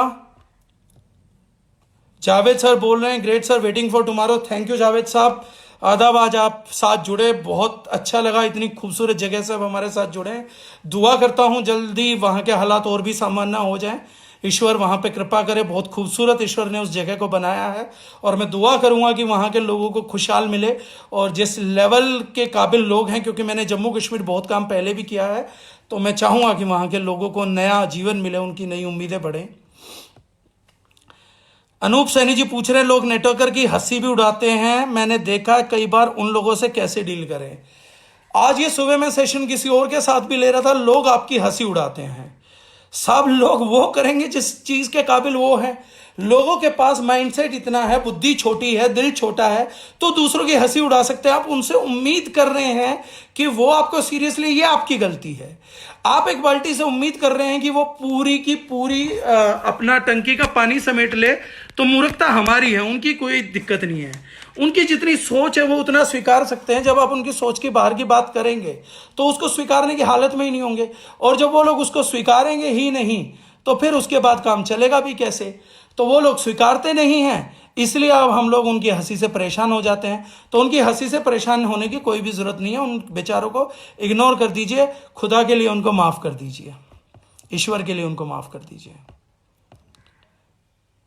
सी नेगेटिव का इलाज क्या है? सी नेगेटिव का इलाज उनको इग्नोर कर दीजिए, क्योंकि जिसके खून में डीएनए में खराबी हो बदला नहीं करता। जिनको हर चीज में कमी दिखेगी वो आपके साथ इस चीज के लिए भी बहस करेंगे कि आप यहां पर गलत हो, कि आप मेरी हर चीज में ढूंढी हुई कमी के प्रति सकारात्मक नहीं हो, पॉजिटिव नहीं हो। तो सी नेगेटिव आदमी को सिर्फ एक ही चीज दिखती है कि आप उससे कोई कम्युनिकेशन भी करेंगे, पॉजिटिव कम्युनिकेशन भी करेंगे, तो वो उस कम्युनिकेशन का भी नेगेटिव पॉइंट ढूंढ लेता है। आप अगर उससे कुछ बात करेंगे मधु, तो वो कहेगा कि ये सेल्फ डिफेंस में बात कर रहा है। सी नेगेटिव आदमी को आपकी बातों में, आपके कम्युनिकेशन में, आपकी नीयत में ढूंढनी ही कमी है, देखना ही नेगेटिव है। इसलिए सी नेगेटिव व्यक्ति का इलाज केवल एक ही चीज के पास है, और वो परमात्मा का गिफ्ट है। वो जब आएगा तब आएगा, उसका इलाज केवल मृत्यु के पास है, मौत के पास है। उसके अलावा किसी भी व्यक्ति के पास इस धरा पे किसी चीज का इलाज नहीं है। सी नेगेटिव आदमी दुर्योधन देखता था, जो हर चीज में कमी ढूंढ लेता था, अपनी हर चीज के पीछे देखता था। तो उसका इलाज कृष्ण जी भी नहीं कर पाए, तो मेरे ख्याल से मधु नहीं कर पाएगी। तो सी नेगेटिव लोगों का इलाज है। नमस्ते। जिग्नेश भट्ट जी कह रहे हैं उनका इलाज है नुआ पिलवाओ। नुआ सर खून नहीं बदल पाएगा। सर हम सही रास्ते पे हैं, परेशान हैं बट कमिटेड भी हूं। शुक्ला जी की बात है सर। शुक्ला जी मैं आपका इस चीज के लिए सम्मान करता हूं कि सही रास्ते पे हैं, इसलिए परेशान हैं बट कमिटेड भी हैं। परेशानी रहेगी सर, ये गिफ्ट है उसका, परमात्मा का, उसका परवरदिगार का गिफ्ट है हम लोगों को, कि परेशानियों में थोड़ी सी उसको याद कर लेते हैं, ताकि अच्छा टाइम आएगा तो थोड़ा भूलने का भी टाइम रहेगा। तो थोड़े दिन की परेशानी सर उसका गिफ्ट होता है, उसका मतलब होता है कि वो साथ खड़ा है, और जब वो साथ खड़ा है तो रास्ते पे निकाल ही लेगा। वो परेशानियों में बस एक चीज करता है कि पहले परेशानी लेके आता है, फिर टेस्ट करेगा कि परेशानियों में भी आप उसका हाथ पकड़ के रखेंगे या दूसरे किसी का हाथ पकड़ लेंगे। जो परेशानियों में उसका हाथ पकड़ लेता है साहब, फिर वो ऊपर वाला उसका हाथ नहीं छोड़ता है। तो परेशानी है तो परेशानी कटेगी जरूर शुक्ला जी, ये मेरा आपसे कमिटमेंट है, उसके बिहाफ पे, उसकी गारंटी पे मैं आपको कमिटमेंट दे रहा हूं सर। उपासना मैडम कह रही है मैं खुश हूं कि मैं घर बैठ के भी आपकी ट्रेनिंग अटेंड कर पा रही हूं। मैम मैं भी बेहद सौभाग्यशाली हूं कि आप लोगों से इंटरेक्ट कर पा रहा हूं। चाप भी खमीरी भी we are with you sir, ये क्या होता है? छोड़ दो जावेद जी। सर पोल खोल रहे हैं, फिर आप बोलोगे किसने बताया। Missing it bro. अगर सर पिछले बीते हुए समय में एमएलएम से गलत सीख के लोगों का विश्वास खोया है, उनके पास दोबारा जाने की हिम्मत नहीं होती, ये जानने के बाद भी कि प्रोडक्ट्स हमारे बहुत अच्छे हैं। ये सुमित फेस वैल्यू का है। मैंने इस बार ट्रेनिंग में जो बोला था वो सेशन हम कल या परसों में लेंगे, तो उसमें मैं दोबारा इस बात की करूंगा। लोकेश कुमार कहते हैं सर पास्ट की नेगेटिविटी और झूठ का इस्तेमाल करने की आदत तो एकदम से कैसे जाए, मैं कन्फ्रंट कैसे किया जाए? पहले सेल्फ टॉक में लोकेश अपने आप को कन्फ्रंट करिए, पहले सेल्फ टॉक में सच्चाई लेकर आइए, पहले खुद की बातचीत में सच्चाई लेकर आइए। जब आपके 5-7 सेशन खुद के साथ सच्चाई के हो जाएंगे, उसके बाद आप इस चीज को भी आगे दुनिया तक ले जा पाएंगे। लेकिन पहले ये सारे प्रिंसिपल सेल्फ टॉक में लेकर आइए, उसके बाद दूसरों की टॉक में आएगा। जावेद भट्ट जी कह रहे हैं thank you sir, thank you so much sir. Thank you for free training. Nitin Tiwari ji कह रहे हैं thank you for free training. नहीं तिवारी भैया, मेरी आज ही रतन से बात हुई है, अगर हमारी ऑडियंस बढ़ती है और ज़्यादा होते हैं तो हम भी पैसे कमाएंगे, हम भी विवेक बिंद्रा बनेंगे, हम भी 5-5 हज़ार रुपये में ट्रेनिंग बेचेंगे। Thank you for free training. Mega भी कह रही है फ्री ट्रेनिंग के मुद्दे उठ रहे हैं रतन, जल्दी हमारा भविष्य सुधरने वाला है। दिलीप कुमार जी कह रहे हैं प्रोडक्ट की ट्रेनिंग कैसे मिलेगी? लॉकडाउन में सर बारी हम सेशन रखेंगे दिलीप जी, और 2-4 दिन हम एक एक प्रोडक्ट को लेके पूरी ट्रेनिंग करेंगे, और उस प्रोडक्ट पे आपके सभी सवालों के जवाब भी दूंगा और प्रोडक्ट की पूरी ब्रीफ डिस्क्रिप्शन भी दूंगा। ये जो डेली सेशन अगले 15-20 दिनों तक चलेगा, उसमें हम हर एक प्रोडक्ट को कवर करेंगे और आपकी चॉइस पे भी प्रोडक्ट को कवर करेंगे। तो बिल्कुल भी आप वो मत लीजिएगा, टेंशन मत लीजिएगा। सुनीता शर्मा जी कह रही है सर उम्र में छोटे दिखते हैं कई लोग और उन पे भरोसा कम करते हैं, चाहे हम कितना ही अच्छा क्यों ना बता दें उनको, अगर हम अपनी सही से बड़ी एज के लोगों को प्लान दिखाते और समझ भी आ जाता, बट बच्चा समझ लेते और बोलते हैं आप बच्चे हो, तो इसके ऊपर 2 मिनट बताइए सर प्लीज। ज्योति शर्मा। ज्योति, जो लोग इग्नोर कर रहे हैं ना बच्चे इस चीज को कि तुम बच्चे हो, छोटे हो, कल को जब आपका कुछ भी बिजनेस बन जाएगा, देखो हर किसी को जोड़ने की जरूरत नहीं है, मैंने कल भी बताया था। 200 लोगों में से 10 को जोड़िए, 20 को जोड़िए, 25 को जोड़िए, 50 को जोड़िए, जब टीम बन जाएगी ना, जब कमाई करने लग जाएंगे, तो यही चीज आपकी वेपनरी भी बनेगी। आप ध्यान से सोचिए, तो एक पॉजिटिव एट्रीब्यूट है। वो व्यक्ति आप पे इसलिए ध्यान रख के बैठा कि बच्चा कुछ नहीं कर पाएगा, अगर उसने आपको बच्चा होने के कारण नकार दिया, इसका मतलब यह है कि उसके दिल में भी एक चीज कंफर्म है कि ये बच्ची है, छोटी बच्ची है, कुछ कर नहीं पाएगी और मेरे से ज्यादा नहीं कमा पाएगी। आप अपने 5-7 लोगों की, 10 लोगों की टीम बनाइए, वो 5-7 लोग 5-7-10 की टीम बनाएंगे। 6 महीने के अंदर आपका जब चेक बनेगा और उस बड़े आदमी से बड़ा चेक बनेगा ना बेटा, तो उसके बाद वो देखेगा और वो इसी चीज से मोटिवेट होकर कल इस बिजनेस को ज्वाइन करेगा कि इस बिजनेस में तो बच्चे बच्चे कामयाब हो रहे हैं, इन बच्चों ने इतिहास रच दिया है। उसका दिमाग के पैरामीटर के लेवल पे जाकर ही हम उसकी ज्वाइनिंग निकालेंगे। हमने ज्यादा 200 लोगों को ज्वाइन नहीं करना। अगर 200 में से 50 लोग ये बात बोल भी रहे, इग्नोर करो। 100 लोग बोल रहे इग्नोर करो, 150 बोल रहे इग्नोर करो। जो 50 लोग हैं ठीक के, उनके साथ काम करो। आगे 50 के 50 ठीक के लोग हैं, उन पे काम करो 6 महीने के अंदर, लेकिन प्लान सबको दिखाओ। क्योंकि आप उनकी नजरों में आ गए कि एक बच्चा मुझे कुछ सिखाने आया था और मैंने नहीं सीखा क्योंकि बच्चे कुछ कर नहीं सकते। बेटा जिस दिन कर गुजरे ना, उस दिन बाप भी कहेगा, कंधे पे भी बैठाएगा, सर पे भी बैठाएगा, तालियां भी बजाएगा। वेट एंड वॉच में लगा के रख उन लोगों को, और वो एक दिन इसी बच्चे के नेटवर्क में ज्वाइन करेंगे, मैं तेरे से वादा करता हूं। सिर्फ अपनी टीमों को मल्टीप्लाई करा, जो लोग जुड़ गए उनको जोड़। अपने पर्सनल ज्यादा और भी नहीं जुड़ पा रहे, कोई बात नहीं, सबको प्लान दे दे, लेकिन पर्सनली उसके बावजूद अगर लोग नहीं जुड़ते तो उनको उनकी तकदीर पे छोड़ दे। उनकी मानसिकता ही वो पुल तैयार करेगी, वो ब्रिज तैयार करेगी जिस पे टुक टुक टुक टुक चल के वो तेरे नेटवर्क में आएंगे एक दिन। ये मेरा वचन है तेरे को। कोरोना वैकेशन में हो ही जाएगा। Thank God for giving me this Anil opportunity. Thank you Anil ji. Pushkar Raj Thakur 1,05,000 लेता, तिवारी भैया बता रहे भैया ठीक बात, हम 5,000 नहीं लेंगे, हम 1.5 लाख रुपए लेंगे। हम पीआरटी से, पुष्पराज ठाकुर से बड़े ट्रेनर है, तो हम 1.5 लाख रुपए लेंगे ट्रेनिंग का। They are in core wait and watch list, Abhishek बोल रहे हैं। नेपाल में भी मैन्युफैक्चर करके प्रोडक्ट प्रोड्यूस करना पड़ेगा। करेंगे हेमराज जी, बिल्कुल करेंगे, वक्त आएगा सर, ईश्वर चाहेगा, खाली नेपाल में नहीं अमेरिका में प्रोड्यूस करेंगे। हम उस रास्ते पे चल रहे हैं। कुछ सर्टिफिकेट्स हमने पीछे दिनों ऐसे लिए हैं जहां पे अब हमने ग्लोबल एक्सपेंशन की भी प्लानिंग करी है। जहां पहले हम एक ही विजन लेके चल रहे थे कि इंडिया, अब पहले इंडिया निपटाएंगे, लेकिन फिर ग्लोबल लेवल पे भी करेंगे।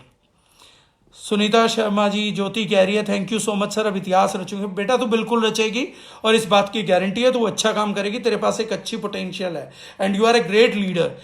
तू एक छोटा मोटा बच्चा नहीं है, लेकिन एक बड़ा मजबूत बच्चा है बचपने में, और इस चीज को एक्सेप्ट करके तू छोटा बच्चा है, लेकिन मजबूत छोटा बच्चा। और मजबूत छोटे बच्चों के लिए कभी किसी महापुरुष ने कहावत कही थी कि पूत के पांव पालने में दिखते हैं, तो वो सबूत है बेटा जिसके पांव बहुत बड़े बड़े और बहुत बड़ी जर्नी करेगी।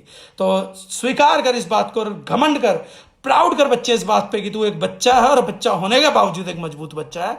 जो लड़ाई बड़े बड़ों के बस की लड़नी नहीं है, वो ये बच्चा लड़ाई लड़ रहा है। वो जो जिम्मेदारी बड़े नहीं उठा सकते, जिस बिजनेस नाम के शब्द से डर के असुर भाग जाते हैं, बड़े भाग जाते हैं। तू वो बच्चा है जिसने जिम्मेदारी पाल ली, तो तू एक बहुत मजबूत बच्चा है। अपनी इस मजबूती पे बेटा इस उम्र के अंदर गर्व करियो।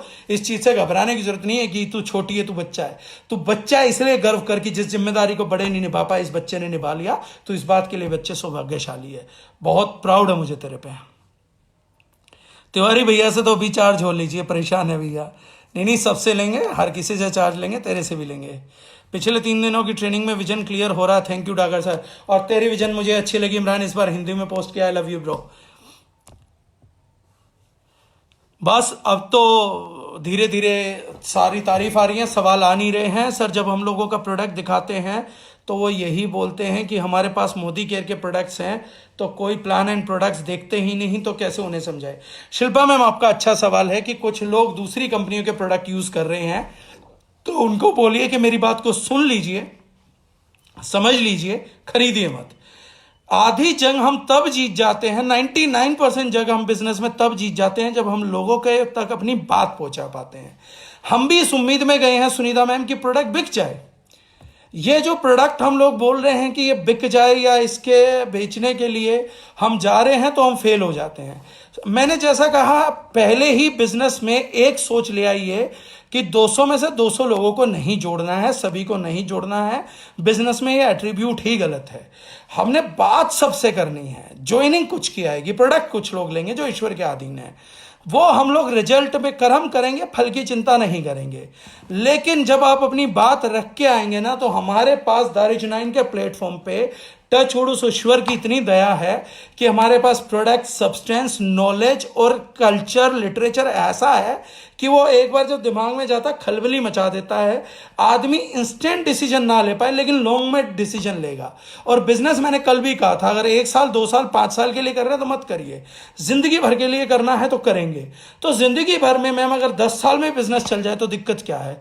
तो ये लोग आपकी भविष्य की लीड्स हैं, लेकिन इनको आज बोल के आ जाइए मोदी केयर की भक्ति कर रहे हैं। मैं जानता हूं मोदी केयर के लोगों को भी, बाकी वहां भक्ति है, वहां प्रोडक्ट का जेन्युइन यूज नहीं है। जिस दिन इनके सपने टूट गए, भक्ति टूट गई, उस दिन प्रोडक्ट भी छूट जाएंगे।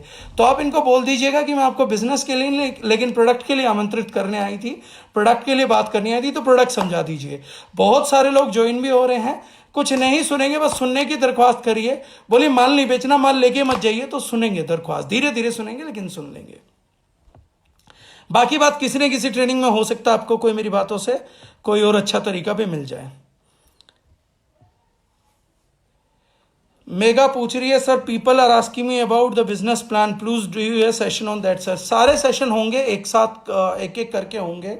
तो डेली हम 1-1, 2-2 घंटा जब बैठेंगे मेगा, तो एक एक चीज पे बात करते चलेंगे। और मधु ने हिम्मत बढ़ाई, यहाँ पर एक पावर पैक मल्टीविटामिन इंजेक्शन दिया। सुनीता को all the best dear and God bless you. तुम करोगी और तुम कर सकती हो। नारी शक्ति जिंदाबाद। मैं भी मधु के साथ हूँ। Business is for lifetime and Rahul Sharma is watching us. So Rahul, goodbye. Thank you everyone. जो भी लोग ज्वाइन रहे, कल मिलते हैं शाम 2:30 बजे, एक एक करके टॉपिक लेंगे। Thank you so much.